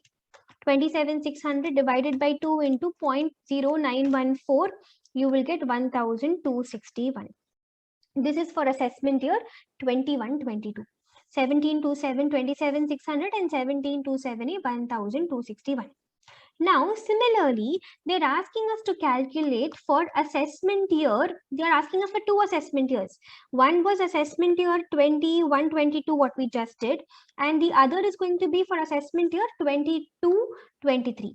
Assessment year 22-23 as in they're asking us for previous year 21-22. Even here, same two things, guys, 1727 and section 1727A. Now 1727 will be the same 27,600 because every year same contribution only. So even in the current year, employer's contribution will be 7,77,600. How much is it in excess of 7,50,000? 27,600. That will be taxed under 1727. Now under 1727A, again we have to find the taxable interest calculation here. On this excess, what is the interest? Again, we'll have to calculate. Here I cannot say same number. This will change. All right, listen. Same formula I will use here also. PC by 2 into R plus, remember what we did? PC1 plus TP1 into R. Same thing. What is PC? I told you PC is nothing but current year what is taxable under 1727. 27,600 by 2 into R. Now again, how to find R? R is nothing but I divided by FAVG.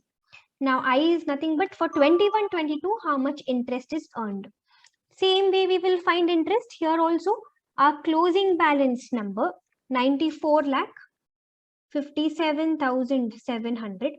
From this, if I subtract my employer's contribution, if I subtract employee's contribution, and if I subtract the opening balance, what was the opening balance in the beginning of the year? 71,46,700. The difference should be interest. Calculate and see how much are you getting. Do you get 7,55,800? This divided by FAVG. What is FAVG? Opening balance plus closing balance by 2. So 94,57,700 plus 71,46,700 divided by 2. Opening balance plus closing balance by 2. The average, that's going to be 83,02,200. So if you find the net number, it will work out to 0.0910. Okay, so R is 0.0910 plus. Now see, in 2021 alone, I will not have PC1, TP1. But this is 21-22, so I'll have PC1. PC1 is nothing but all earlier years, what was taxable under 17-7. So earlier year, we have only one earlier year, here, which is previous year 2021. So in 2021, 17-7, 27,600 was taxable. Then TP1, earlier years, what was the 17-7 taxable number? 1,261. So you understood, basically PC1 is earlier years, what was 17-7 taxable, and TP1 is earlier years, what was 17-7 taxable. All right, so this into same R, 0.0910. Calculate now, how much do you get? 27,600 divided by 2 into 0.0910. This will be 1,256 something. Then 27,600 plus 1,261 into 0.0910. This is 2626. Total you will get 3,882. This is going to be your total taxable number under 17-7. Do you understand, guys? See, actually 17-7 is not very important, all right? But because it has been asked in the RTP, do not take a chance. Please make sure you do this for sure before examination. All right, 17-7A. Remember the formula? PC by 2 into R plus PC1 plus TP1 into R. PC is nothing but current year what is taxable under 17-7. R is I by FAVG. PC1 is earlier years what was taxable under 17-7. TP1 is earlier years what was taxable under 17-7. Okay, so for both the years we've given the calculation. That is it about question number 10. Now coming to question number 11. Question number 11 is a slump sale question. Even this question is amendment based. Finance Act 2021 amended the full value consideration for slump sale. Okay, let us read the question and let us work it out. Mr. Aditya is a proprietor of Star Stores having 2 units. On 1st April 2021, he transferred unit 2, which he started in 2004-5 by way of slump sale for a total consideration of 18 lakhs. So he has unit 1, unit 2. Unit 2 alone he's selling by slump sale. He started it long back in 2004-5 and he's selling it now on 1st April 2021. They've given us his balance sheet on 31st March 2021. They're saying land of unit 2 was purchased for 5 lakhs in 2004 and revalued at 7,50,000 on 31st March 2021. We know that revaluation has to be ignored in slump sale. So we have to remove the revaluation. Then no individual value of any asset is considered in the transfer deed. Obviously, it is slump sale. So individual values will not be considered. Patents were acquired on 1st December 2019 on which no depreciation was provided. So we'll have to provide depreciation 25%. Furniture of unit 2 of 5 lakhs was purchased on 1st December 2020. No depreciation was provided. Even on this, we'll have to provide depreciation. And then fair market value of the capital asset transferred by way of slump sale is 18,10,000. Listen how exactly to calculate. We will go step by step. Any capital gains question, the biggest problem students have is after reading, they understand the question, but how to start. The first thing that you should always see is what is a capital asset over here. It is unit 2. And this unit 2 is being transferred by way of slump sale. Then you see what is a period of holding. When did you start this unit 2? In 2004-5. And when are we selling it? On 1st April 2021. For slump sale, what is the relevant period of holding? 36 months, 3 years. And this period is definitely more than 36 months. Right. So what will you conclude now? That this is a long-term capital asset. Now, long-term capital asset, how do you calculate capital gains? We start with full value consideration. See, they've given us full value consideration is 18 lakhs. But then Finance Act 2021 very recently made an amendment here. They said that under slump sale, you will not take the actual full value consideration anymore. All this while the full value consideration is nothing but the actual consideration 18 lakhs. But Finance Act 2021 says you will not take the actual full value consideration. Instead, you will see the FMV of the unit. You will see the FMV of the unit on the date of transfer. You will take that as the full value consideration. So full value consideration, we will not take the actual full value consideration. Instead, we will take FMV of the unit which we are selling. Now this FMV of unit is nothing but higher of two numbers. You have to find two FMVs. Number one, what is the FMV of all the capital assets which we are transferring by slump sale? And number two, FMV of the consideration we are receiving. So you have to find FMV of what we are giving and FMV of what we are receiving. These two FMVs, take whichever is higher, that will be FMV of the unit. But in this question, they've given us only one FMV. They've given us FMV of capital asset transferred. So only that number, we have only one number, that itself we will take FMV of the capital asset transferred 18,10,000. See, you don't even have to compare this number with the actual number and all. Ignore the actual consideration. Straight away take the FMV of the capital asset transferred or FMV of the consideration received, whichever is higher, straight away take that as FVC. FMV of capital asset transferred or FMV of the consideration received, whichever is higher. All this you will find in the amendments file. Okay, so full value consideration is 18,10,000. From this we subtract expenses on transfer. We don't have any expense on transfer. So our net number 18,10,000, this itself will be net consideration.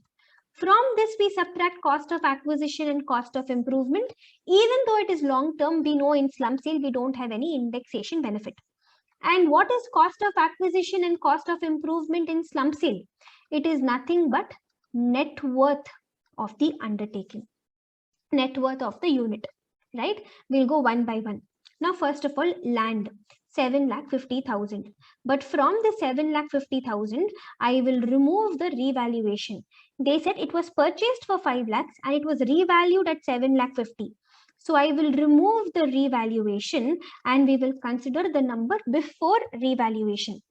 Remember, we are finding net worth as on 31st March 2021 because on 1st April 2021, the sale is happening.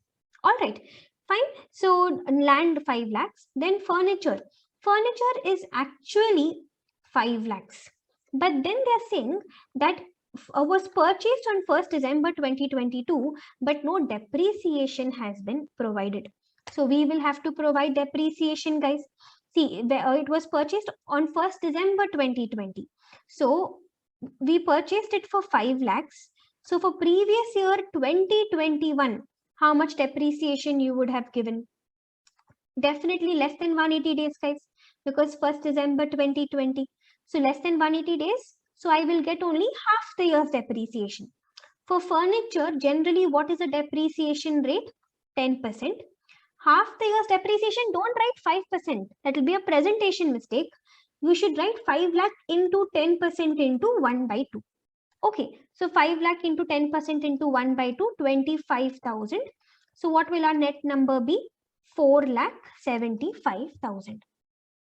All right, we have to find the value on 31st March 2021 only. This is going to be a number. So furniture 4,75,000 is what we will consider. We are finding for 31st March 2021 and it was purchased on 1st December 2020. So 2021 alone depreciation we have to provide. We have provided. Furniture we are done. Debtors of unit 2. What are the debtors of unit 2? 3,50,000. Here no adjustment. Then we have patents. Patents are 7,25,000. They are saying these patents were acquired on 1st December 2019. No depreciation has been provided. So we will provide the depreciation. They were purchased for how much? They were purchased for 7,25,000 when? In 2019. So previous year 1920, what will the depreciation be? For patents, depreciation rate is 25%, right? But put to use only in December 2019. So definitely less than 180 days. So only half year's depreciation we'll get in 1920. This will work out to how much? Calculate. You will get 90,625. Okay. So what is the net number at this stage? 6,34,375. From this, you will calculate depreciation for 2021. So 2021 depreciation will be 1,58,594. Nothing but 6,34,375 into 25%. Okay, so what will be our final depreciated number? 4,75,781. Okay, so patents 4,75,781. This is the number we will consider. This is after providing depreciation for 2 years. All right, guys. So this is it about the assets. Now coming to the liabilities, we have bank loan. 70% is for unit 1, but we are calculating only for unit 2. So if 70% is unit 1, unit 2 will be the balance 30%. So 8,50,000 into 30%, how much will that be? 2,55,000. Then we have creditors. Creditors are totally 4,50,000. But out of this, they are saying 20% is for unit 2. We want for unit 2 only 4,50,000 into 20%, 90,000. Then unsecured loan. How much do we have? 4 lakh. Out of this, they are saying 30% is for unit 2.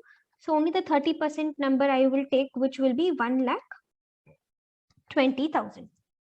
That's it. Nothing else. Find the net worth. Net worth of unit 2. 5 lakh plus 4,75,000 plus 3,50,000 plus 4,75,781 minus 2,55,000 minus 90,000 minus 1,20,000. You will get 13,35,781. This net worth, this itself will become the cost of acquisition and cost of improvement of the unit. Now you calculate what is a long-term capital gains. 4,74,219. Please check whether you get this. Guys, by the way, we've made a mistake. We've missed this point. Professional fees and brokerage, 78,000.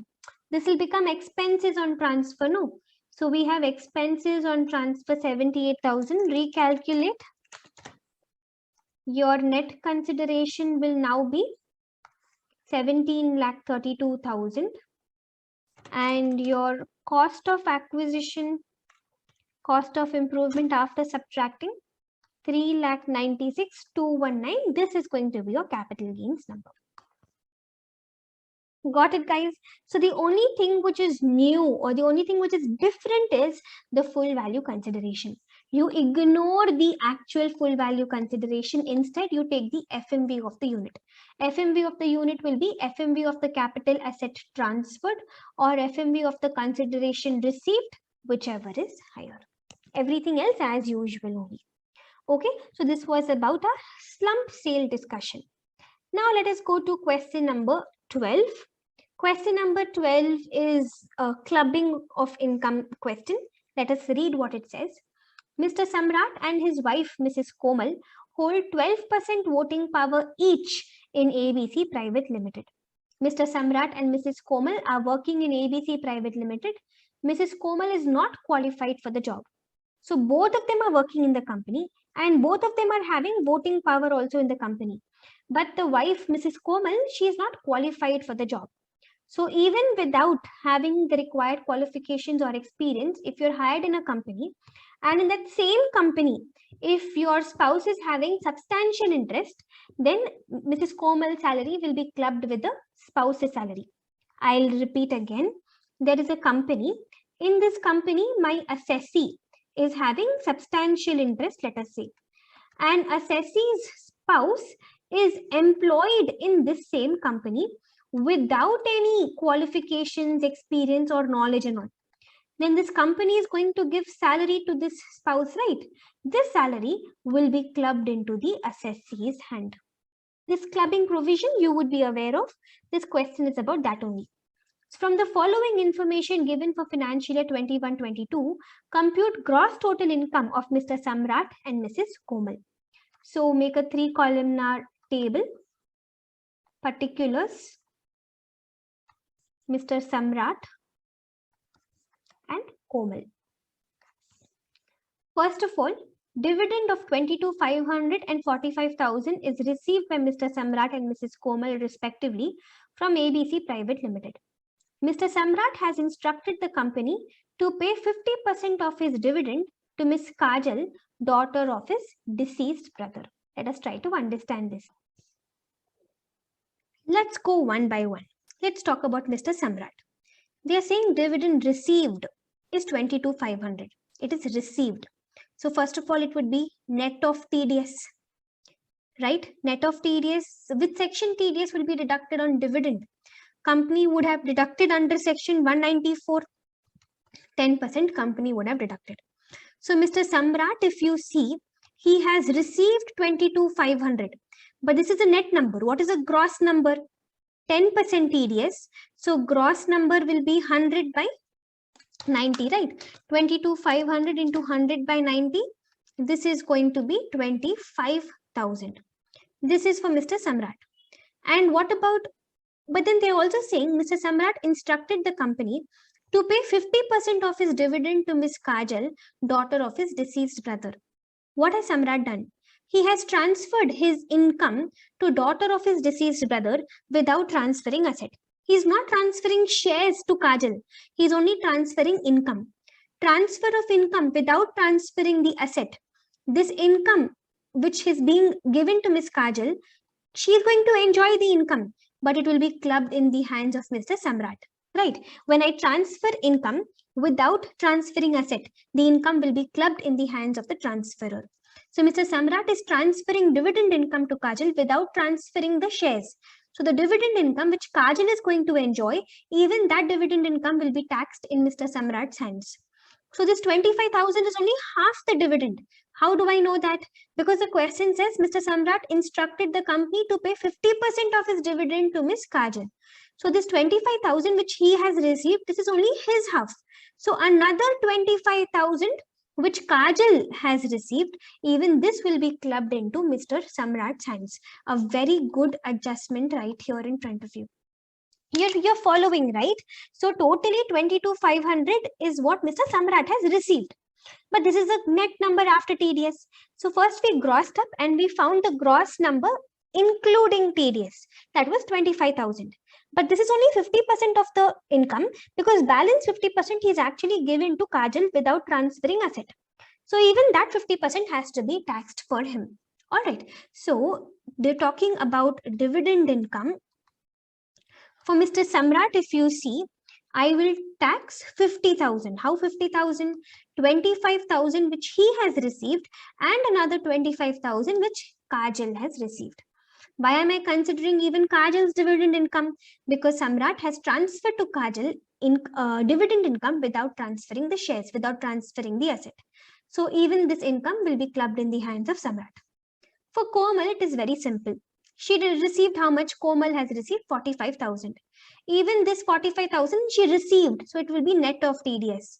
So 45,000 into 100 by 90, 50,000 will be the gross number. We always tax the gross income and not the net number. Before TDS, we will tax. That is about the dividend number. Now coming to salary. Salary earned by Mr. Samrat and Mrs. Komal is 8,50,000 and 5,50,000 respectively. So talking about salary, first talking about Samrat's salary. See, listen, how much salary has he earned? He has earned 8,50,000. Now, question does not say that he is employed without any qualifications. Question says that Komal is not qualified. So for Mr. Samrat, no clubbing adjustment, right? He is qualified, he is employed, he is earning salary.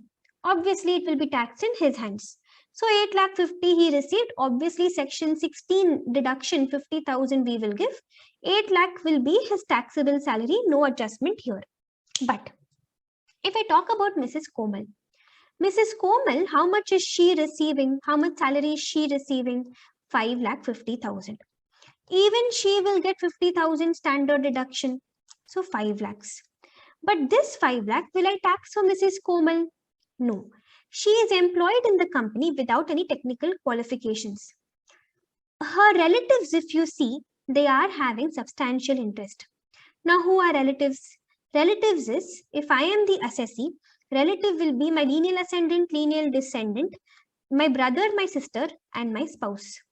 So here, if you see, assessee and spouse, even she is owning 12%, even spouse is owning 12%. So 12%, her 12% plus spouse is 12%.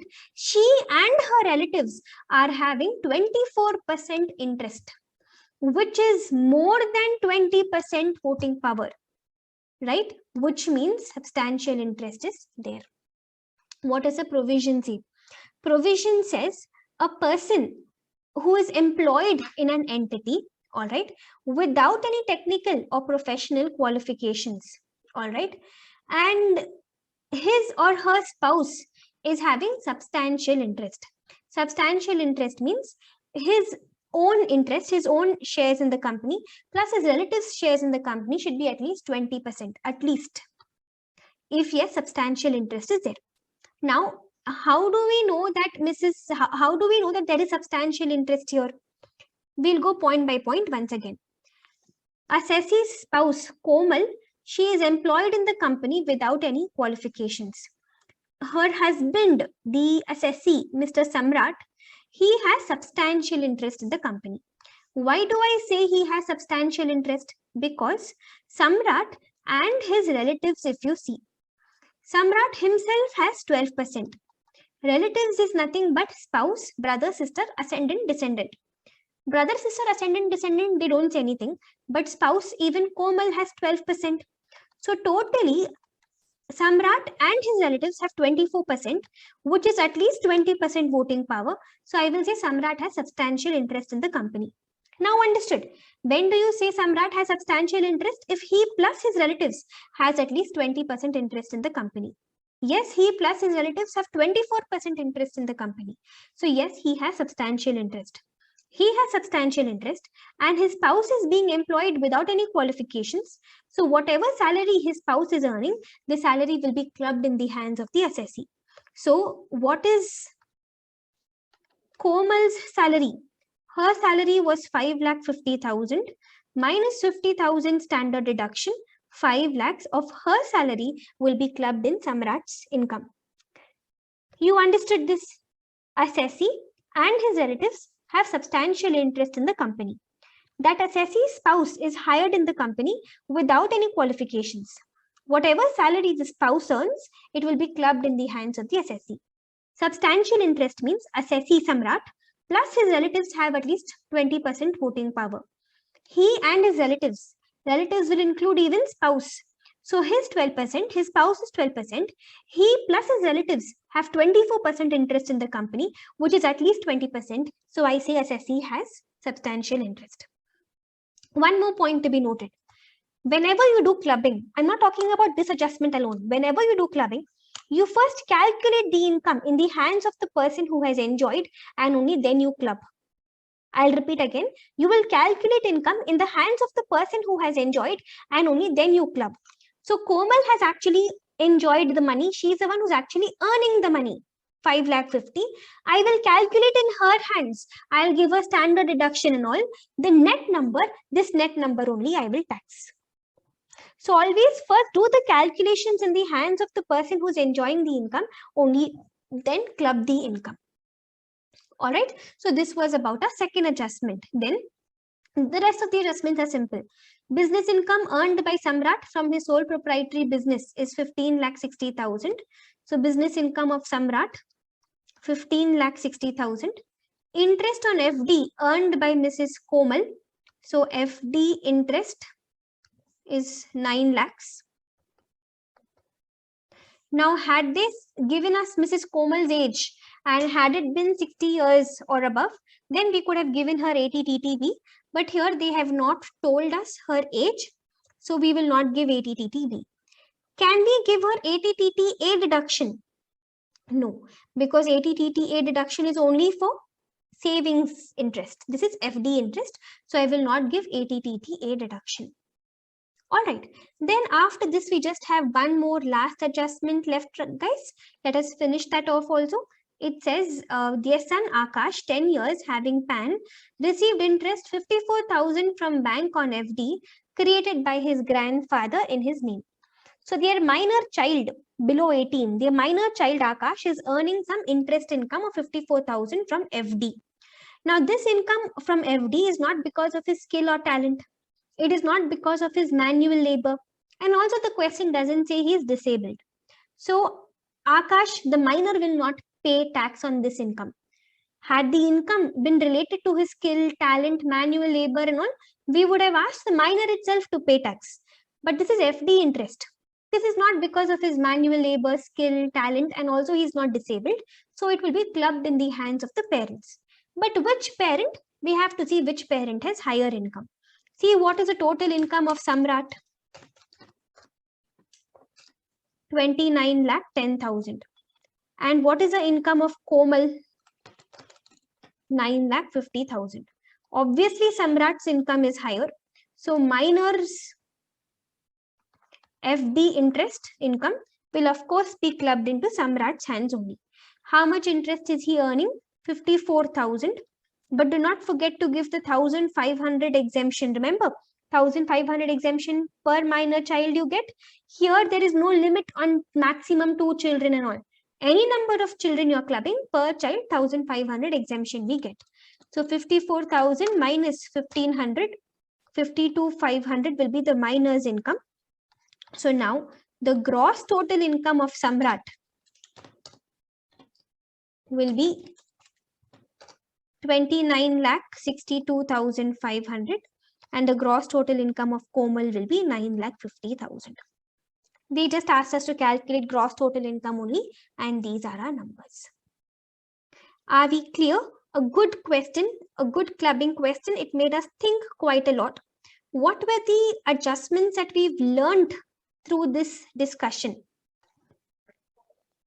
The things which made us think was, I think, the salary adjustment. This was a good adjustment, right? Because they said that Komal is employed without any qualifications and her spouse was having substantial interest, he plus his relatives. So Komal's salary income we clubbed into Samrat's income.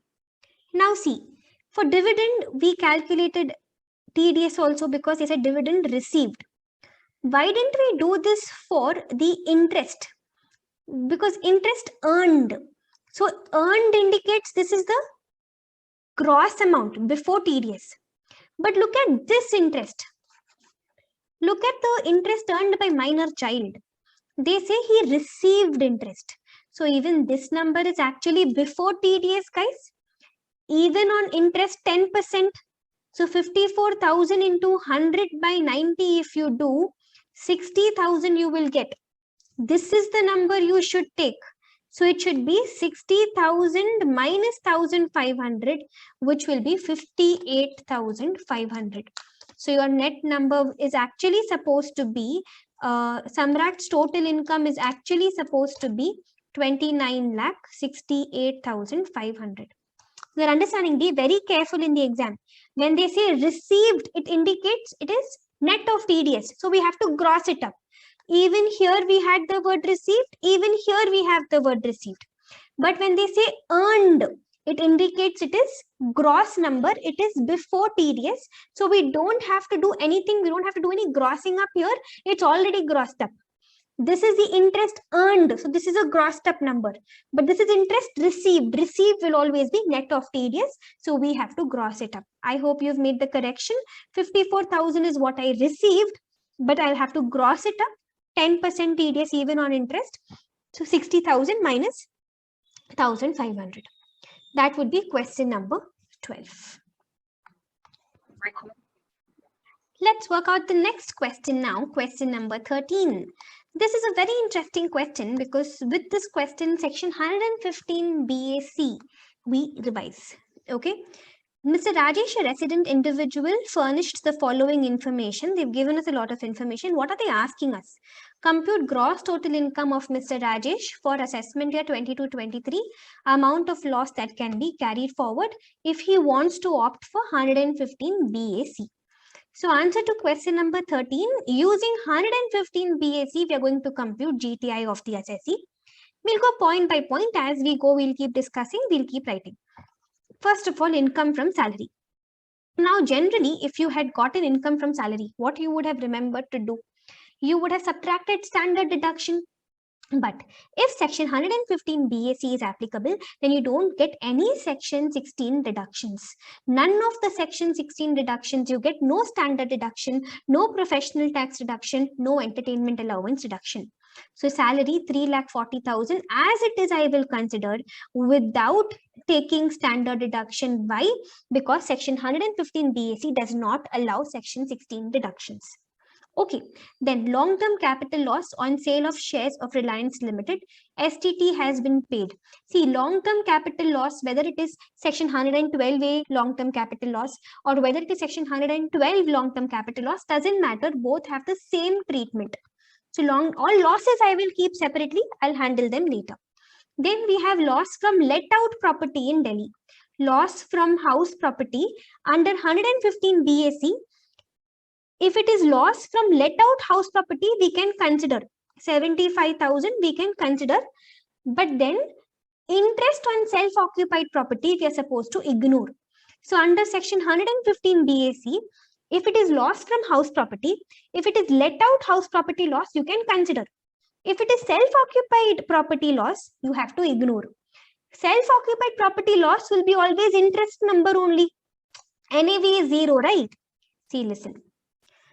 House property may either be self-occupied or it may be let out. Self-occupied property will always have loss only. And this loss will be because of interest. Because NAV minus interest, NAV will always be 0 in self-occupied. Self-occupied property loss, self-occupied property interest, you should fully ignore in 115 BAC. Let out property loss, if you have, you can consider this. But this let out property loss, inter-head set off is not allowed. You can do intra-head adjustment. You can carry forward to the next year, but inter-head is not allowed. These are the special provisions regarding 115 BAC applicable on house property loss. So here in my question, let out property loss I'll consider either for intra-head adjustment or I'll consider for carry forward and set off. But self-acquired, here they are saying self-acquired, it actually indicates it is self-occupied, okay.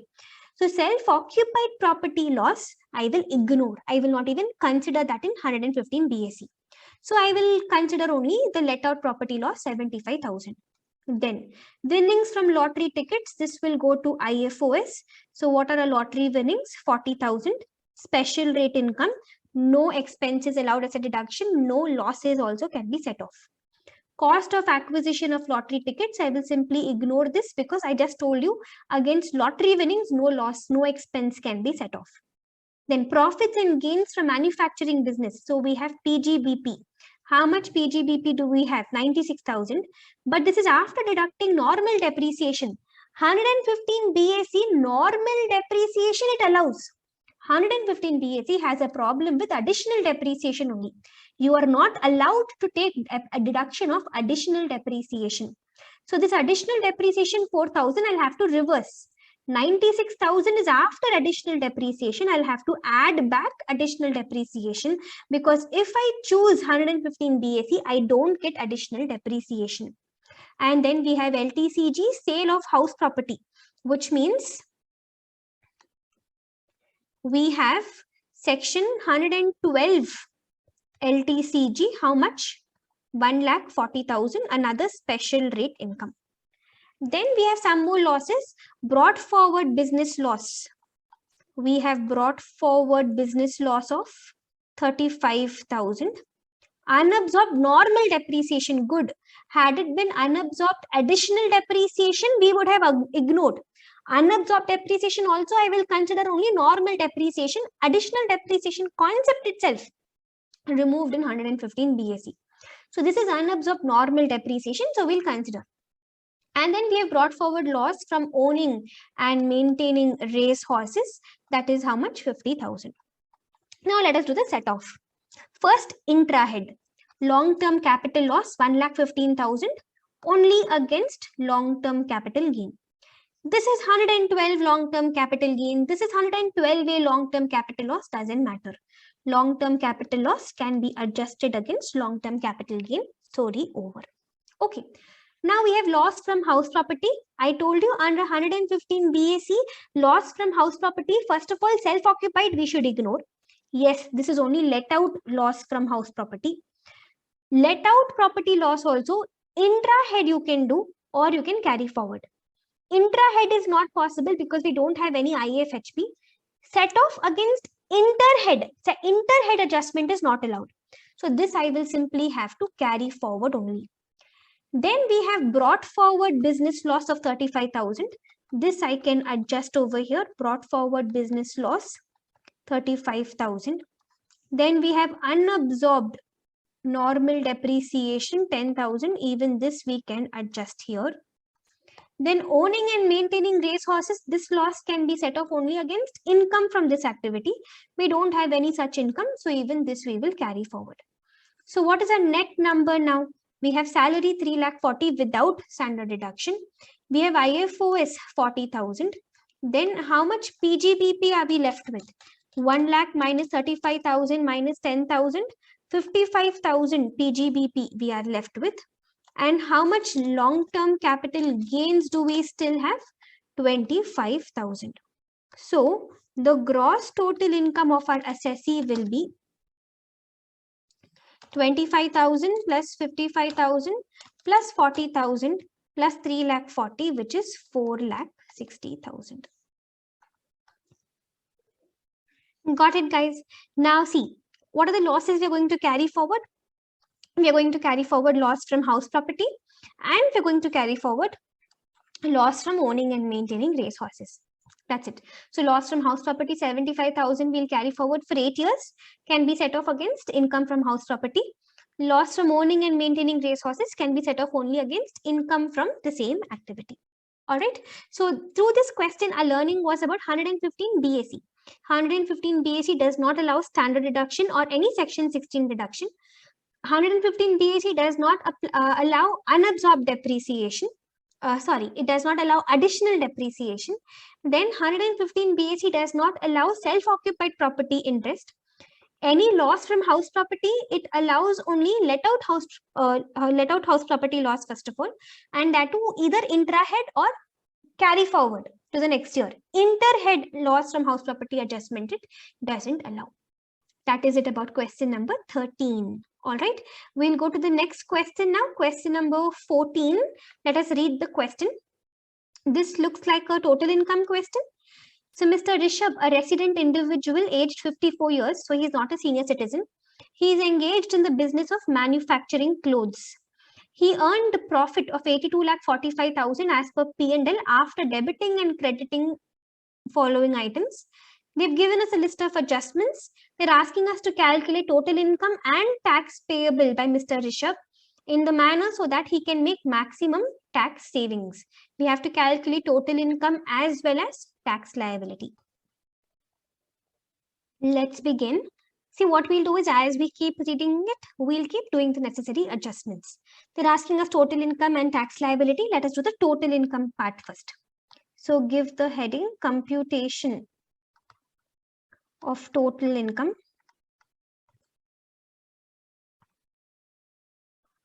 for assessment year 22-23, that is previous year 21-22. First of all, of course, we have PGBP here because they've given us profit from the business of manufacturing clothes. So PGBP, let's give reference to working note number 1. Leave some gap. Working note number 1, PGBP. Now, what are they saying? What is the net profit as per P&L account? Net profit as per P&L account is 82,45,000. Then what do? We add expenses which are debited but not allowed. Under this, leave some 3 to 4 lines gap. Then we add incomes which are not credited but taxable. Then we subtract expenses not debited but allowed, right? And then we subtract incomes which are credited but not taxable, right? So we add expenses debited but not allowed, incomes not credited but taxable, expenses not debited but allowed, and then we subtract incomes credited but not taxable. Now let us see. They've debited depreciation 15 lakh 40. Let's assume it's as per income tax. Then they've also put STCG in P&L account, not allowed. So it is an income which is credited but not taxable under PGBP. So I'll remove it. Under less incomes credited but not taxable, STCG, how much? 10 lakhs. I'll remove it from here and I'll put it under the capital gains head. So main answer STCG on transfer of listed equity shares on which STT is paid. So this is definitely 111A STCG. How much do we have? 10 lakhs. I'll take it separately to capital gains head. I'll remove it from PGBP. I'll remove it from my P&L. He received income tax refund of 15,550. Even this is credited to P&L account. Even this is credited but not taxable. So income tax refund 15,550. I will remove it from PGBP, but the interest alone will go to IFOS, right? So we have IFOS head also. Main answer, write down IFOS, give reference to working note number 2. After your first working note, open working note number 2, IFOS. Under IFOS, interest on IT refund. See, IT refund is not taxable anywhere, but interest, we receive totally 15,550, which includes interest of 4,550. This interest alone will go to IFOS. Then we have dividend income from Indian companies. How much is our dividend income? 15 lakh rupees. All right. But even this dividend we'll have to remove from P&L because this number 82,45,000 is after debiting and crediting these numbers. So we'll have to remove dividend also from P&L. So again, this is income credited but not taxable. Dividend amount 15 lakhs. Then what do they say? Mr. Rishabh installed a new plant and machinery for 65 lakhs on 1st October 2021, put to use on 1st Jan 2022. Depreciation, including additional depreciation on this amount of 65 lakhs, is included in the depreciation debited to P&L, which has been computed as per income tax. Nothing to do. They are saying that they have a plant and machinery, newly purchased and put to use in the year. Assessee is into manufacturing business. So normal depreciation, additional depreciation, both they have claimed, and it is included in this depreciation number, properly calculated as per Income Tax Act. Perfectly they've done. We don't have to do anything else. Then, Mr. Rishabh took a loan from SBI of 50 lakhs on 15th September 2021 at 10.5% per annum to purchase such plant and machinery. Total interest up to 31st March 2022 has been paid on 31st March 2022 and the same has been debited to P&L account. Mistake. They've done something wrong here. Listen. To purchase this plant and machinery, they borrowed a loan. On this loan, whatever interest they've paid, they've debited to P&L account. They're not supposed to do that. Whatever interest they've incurred, till the asset is put to use, what do? We don't debit that, right? Till it is put to use, whatever interest we incur, we add it to actual cost and we claim depreciation. So they have wrongly debited the entire interest. For this, we need an adjustment. We need a working note. Let us say we open working note number 3, interest on loan. Under this, see what is the loan amount? How much loan did we borrow? Borrowed a loan of 50 lakhs. At what interest? At 10.5% interest. Now, what is the loan period, total period? The period for which we have enjoyed the loan during the year. We borrowed it on 15th September 2021 until end of the year we are having the loan. So total how much interest have we incurred on the loan? See, 15th September to 31st March is how long? October, November, December, Jan, Feb, March. It's totally 6.5 months. So what's the total interest for the year? 50 lakh into 10.5% into 6.5 by 12. So total interest which they have debited to the P&L account, this is 2,84,375, guys. This is total interest which is debited to P&L account. But how much interest did we incur till it is put to use? When did we put the plant and machinery to use? On 1st Jan 2022. So October, November, December and half of September. Total 3.5 months. How 3.5 months you understood? From 15th September till 1st Jan. 1st Jan only we are putting it to use. So till then, till 1st Jan, whatever interest we've incurred, that has to be removed from P&L account. So how much interest is to be disallowed? Interest to be disallowed and to be added to actual cost. Out of this interest, whatever interest we have paid till we put to use only on 1st Jan. So whatever interest we have paid from 15th September 2021 to 31st December 2021, for these 3.5 months, whatever interest we have paid, that we'll have to disallow. So 50 lakhs into 10.5% into 3.5 by 12. How much do you get? You will get 1,53,125. This much interest we'll have to disallow. We'll have to remove from P&L account, put it into actual cost and claim depreciation. So first of all, we have to disallow this interest. So debit it to the P&L account, but not allowed.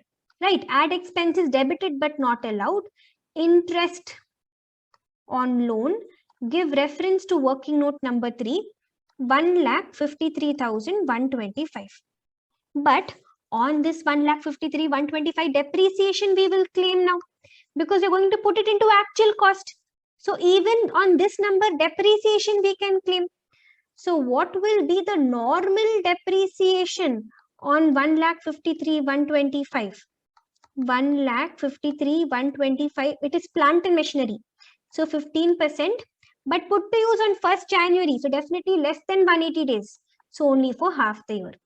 Then it is plant and machinery. So even additional depreciation we will get assessees into manufacturing business. So additional depreciation on 1,53,125.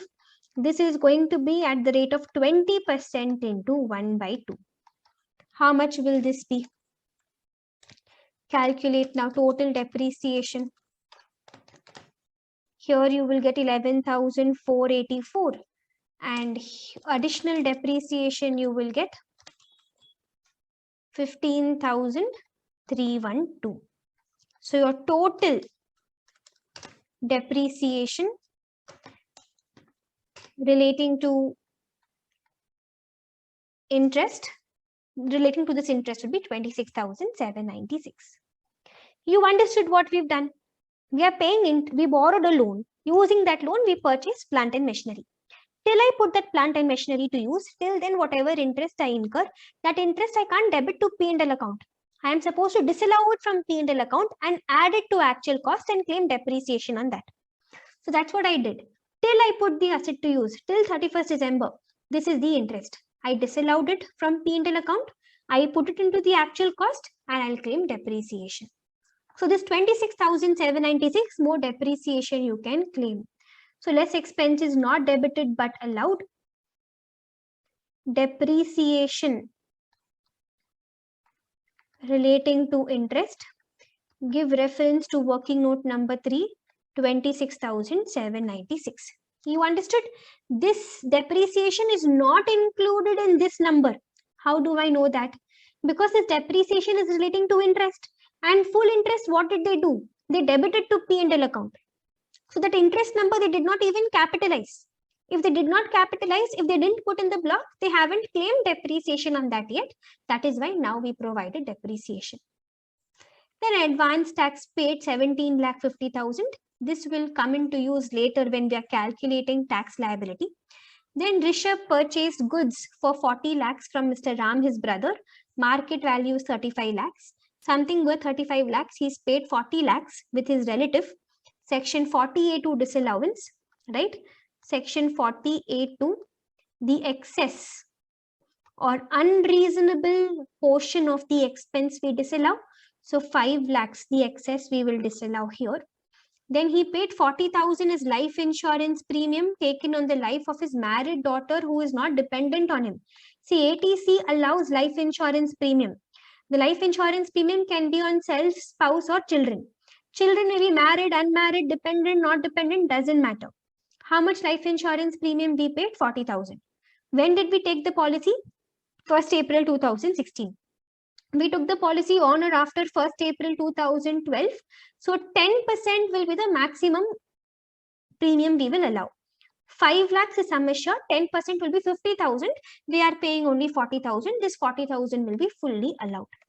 So we'll open a new working note number 4 for chapter 6A.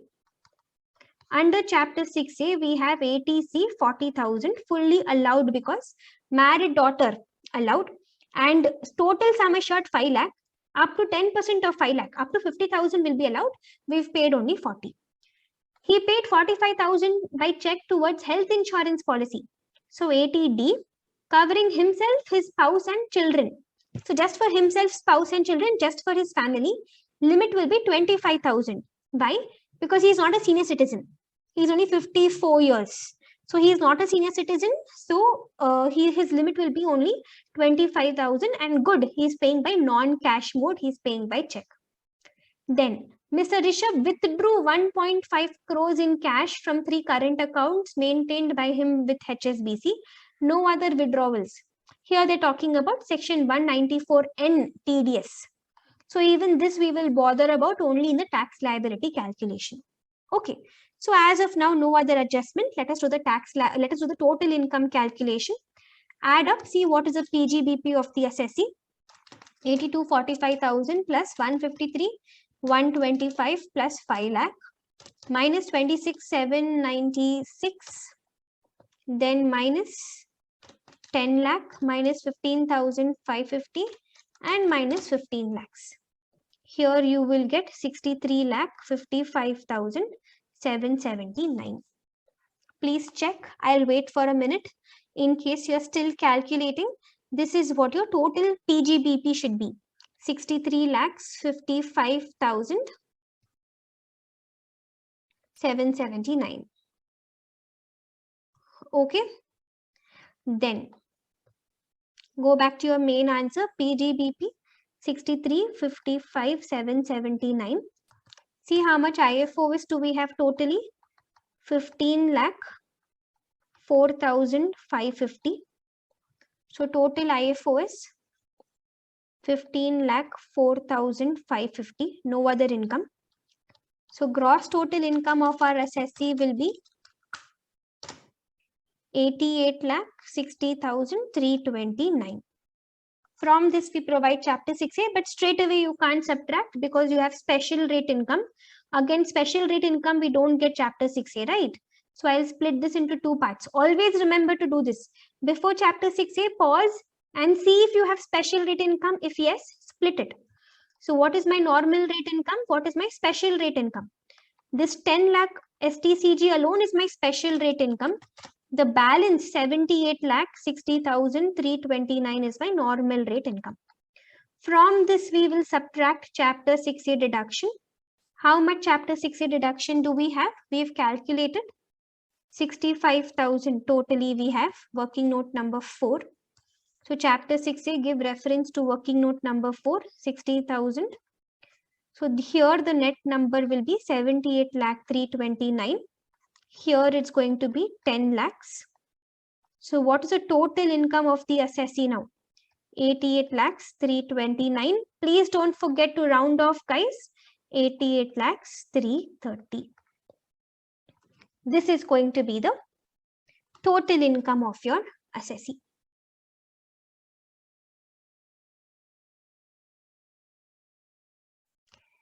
Do we all get this number? 88 lakhs? Guys, wait. This was 65,000. I subtracted 60,000 by mistake. This is supposed to be 65,000. So here, 78 lakh 60,329 minus 65,000, you will get 77 lakhs 95,329. So our total income will be 87 lakhs 95,329. This you will round off. It will be 87 lakhs 95,330. Now fine. Now do you get this number? Okay, this is going to be the total income of our assessee. On this, we have to find tax liability. Now we have to calculate tax liability on this income. All right. So 87 lakh 95,330.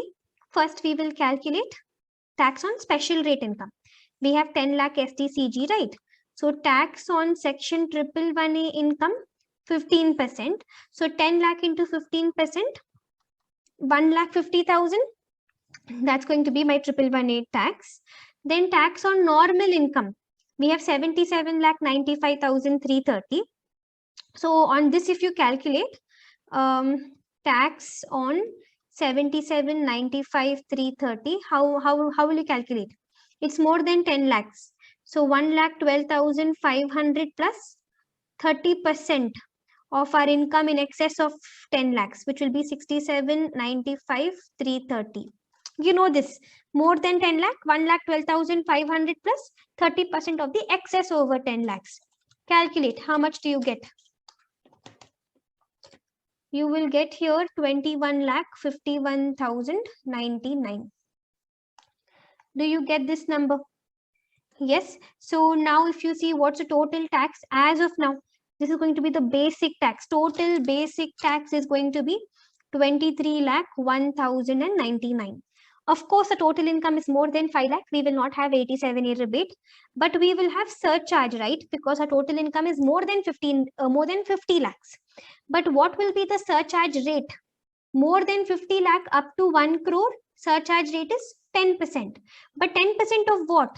Very often students make a mistake, 10% of income tax. So 23,01,099, 10% of this number, which will be 2,30,109. Or let us say we'll make it 110. Okay. Now you add up, how much do you get? 23,01,099 plus 2,30,110. You will get 25,31,209. To this, you will add 4% cess, which will be 1,01,248. So our total tax before rounding off will be 26,32,457. This, when we round off, it will work out to 26,32,460.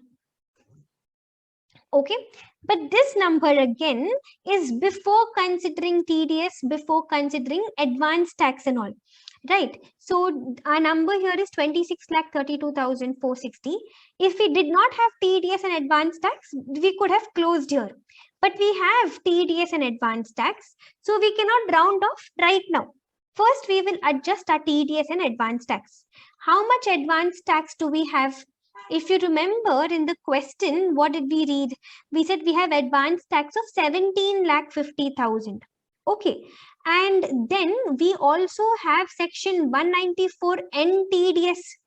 Question said 1.5 crores he has withdrawn in cash and he has properly filed income tax return. 194N says if you're going to withdraw more than 1 crore on the excess 2% TDS, bank will deduct. So over 1 crore, what is the excess? 50 lakh. 50 lakh into 2%, 1 lakh TDS bank would have deducted. So what is the tax which is payable by the assessee now? 26,32,457 minus 17,50,000 minus 1 lakh.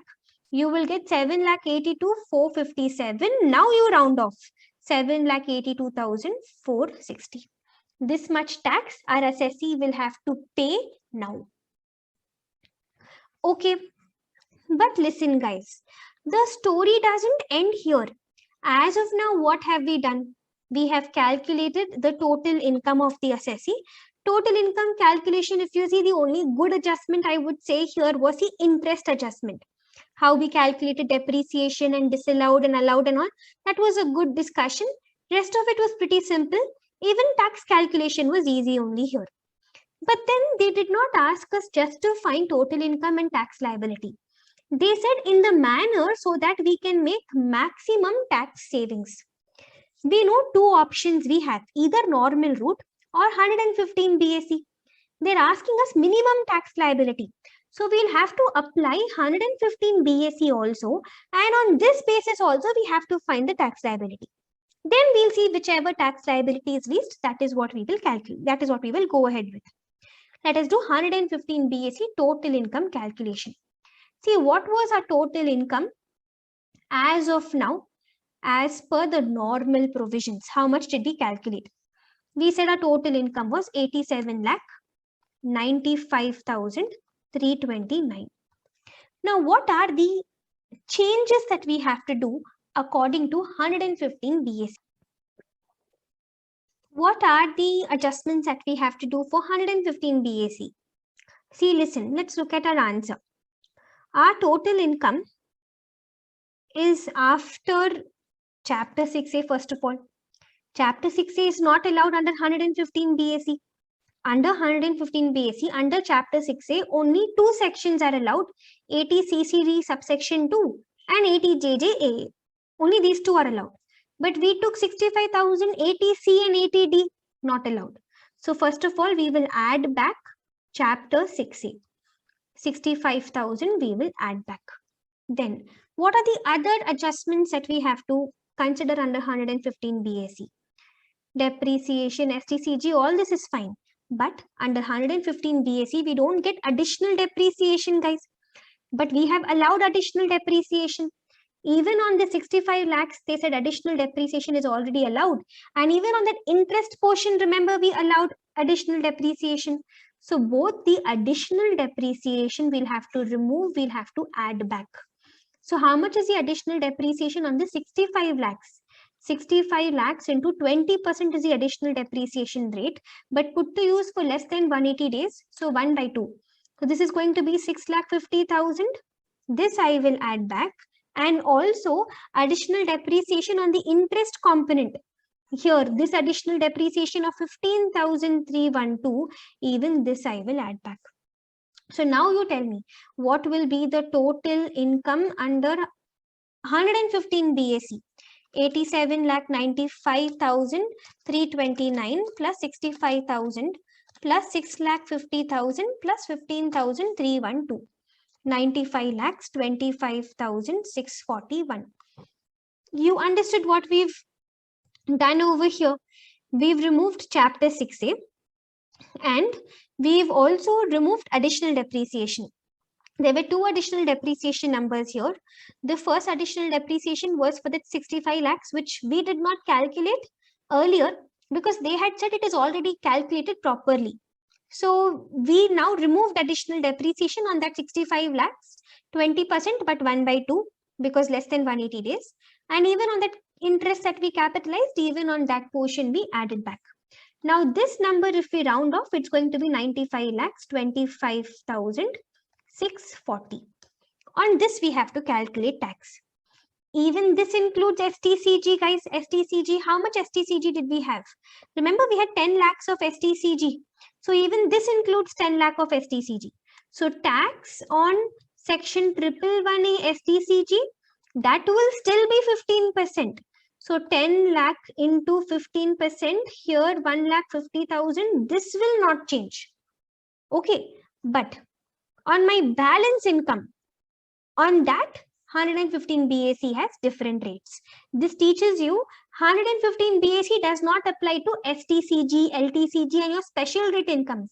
They will continue to be taxed on the special rate only. Other income, what is my other income now? This 95 lakh 25,640 minus 10 lakhs. This 85 lakhs 25,640. On this we have to calculate tax on the basis of 115 BAC. How do we calculate? Up to 2,50,000 0. Then 2,50,000 to 5 lakhs. On this 2,50,000 we will calculate at 5%, which will be 12,500. Then 5 lakh to 7,50,000. On this 2,50,000 we will calculate at what rate? 10%. This is going to be 25,000. Then on 7,50,000 to 10 lakh, on this 2,50,000 we'll calculate at 15%, which will be 37,500. Then 10 lakh to 12,50,000, on this 2,50,000 we'll calculate at 20%, which will be 50,000. Then 12,50,000 to 15 lakhs, on this 2,50,000 we'll calculate at 25%, which will be 62,500. Right? Yeah, then 15 lakh to 17 lakh 50,000. Do we do that? No. Beyond this excess, over and above 15 lakh, how much do you have above 15 lakh? 85 lakh 25,640 minus 15 lakh. On the excess, which is 70 lakh 25,640, on this 30%. So basically up to 15 lakh, you will keep doing this lab. Then on the balance over and above 15 lakh, on that 30%, that will work out to 21 lakh 7,692. Now add up what's the total tax.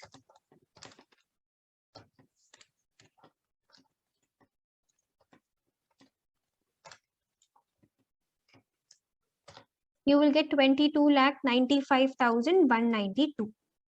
Okay, now this plus even the 1,50,000 STCG, this plus 1,50,000 111A tax, this is going to be 24 lakh 45,192. Okay, now even here you won't have rebate because our total income is more than 5 lakhs. Here also we'll have surcharge because total income is more than 50 lakhs. So surcharge will be at 10%. 10% of what? 10% of our tax. So surcharge will be 2,44,519. So this is going to work out to 26,89,711. And then you add cess at 4%. After adding cess, your tax will be 27,97,300. Okay. Now, from this, we have to subtract our TDS receivable and also our advance tax. Same like what we did earlier, guys. Same thing. 17,50,000 and 1 lakh. 17,50,000 and 1 lakh. Our advance tax was 17,50,000 and our TDS was 1 lakh. So what will the net number be now? How much tax do we have to pay? We'll have to pay 9,47,300 tax. All right. This is as per 115 BAC. But normal route, how much tax did we have to pay? Only 7,82,000 we had to pay. But under 115 BAC, 9,47,000 around we have to pay. So obviously we will choose the normal route. So when they ask you find tax liability in a way which is going to give you the minimum tax liability, maximum tax savings and all, do from both the methods. See where are you getting lesser tax liability and we choose that.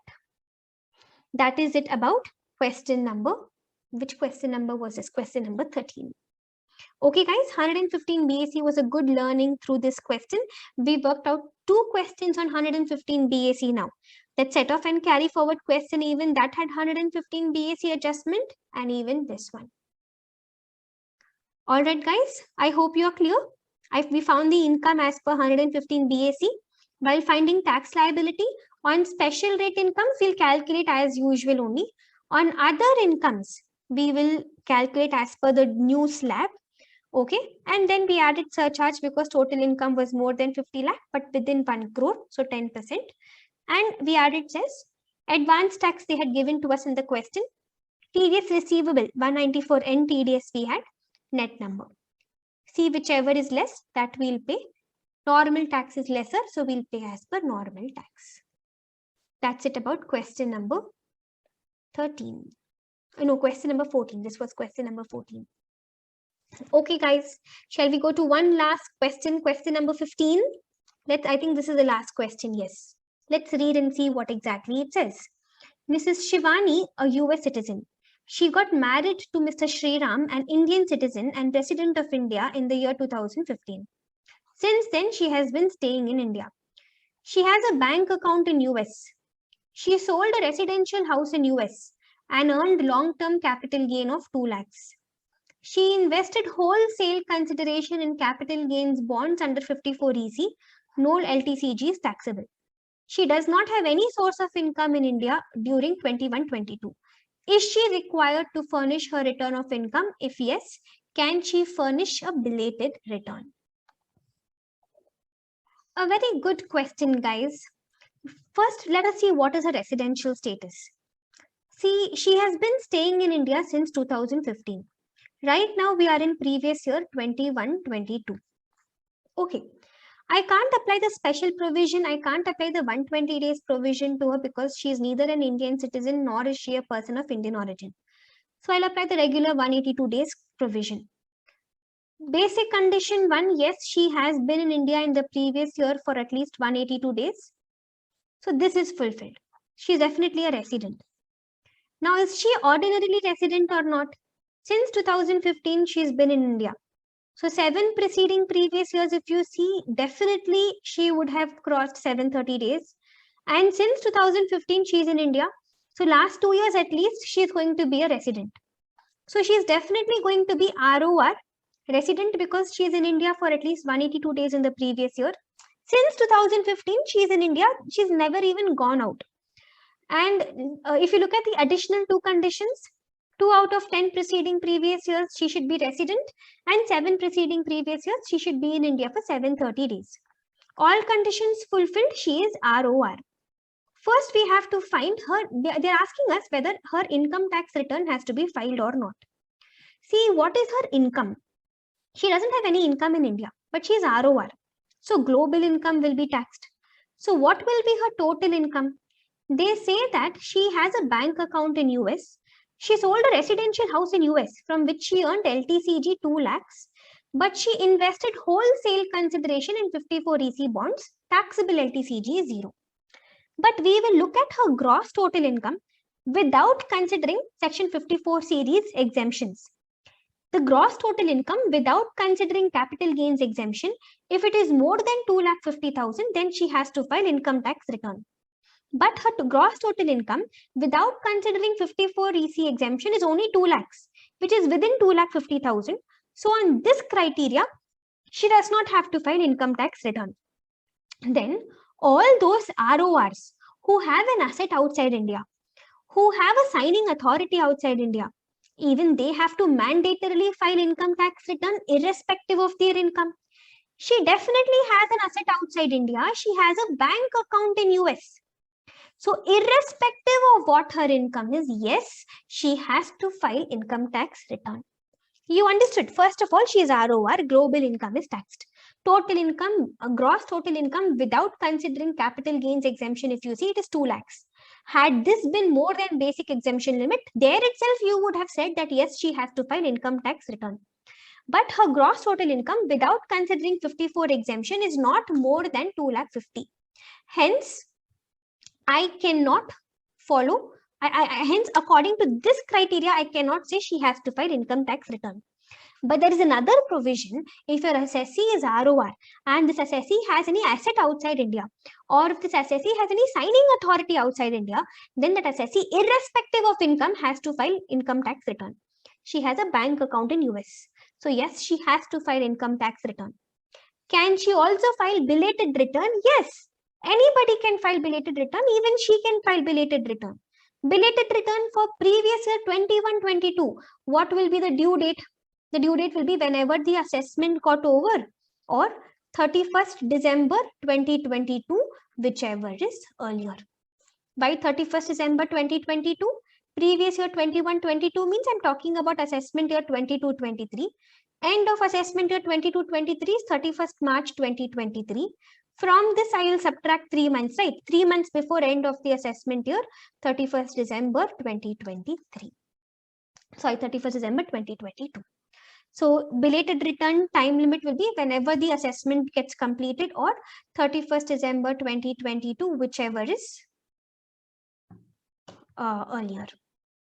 That's it. So yes, she has to file her income tax return. Yes, if she wants, she can also file a belated return, and we've given the due date. All right, guys. So that is it about our discussion regarding the RTP. I'm sure it would have been a good revision for you of a lot of provisions. Please make sure you also watch the amendments video, guys. That is the video which will give you a lot of clarity of all the amendments made by Finance Act 2021 applicable for your CA inter exams. All right, so I'll end the session here for now. Please make sure you like, share, and subscribe. All right, and please share it even with your friends. Thank you, guys.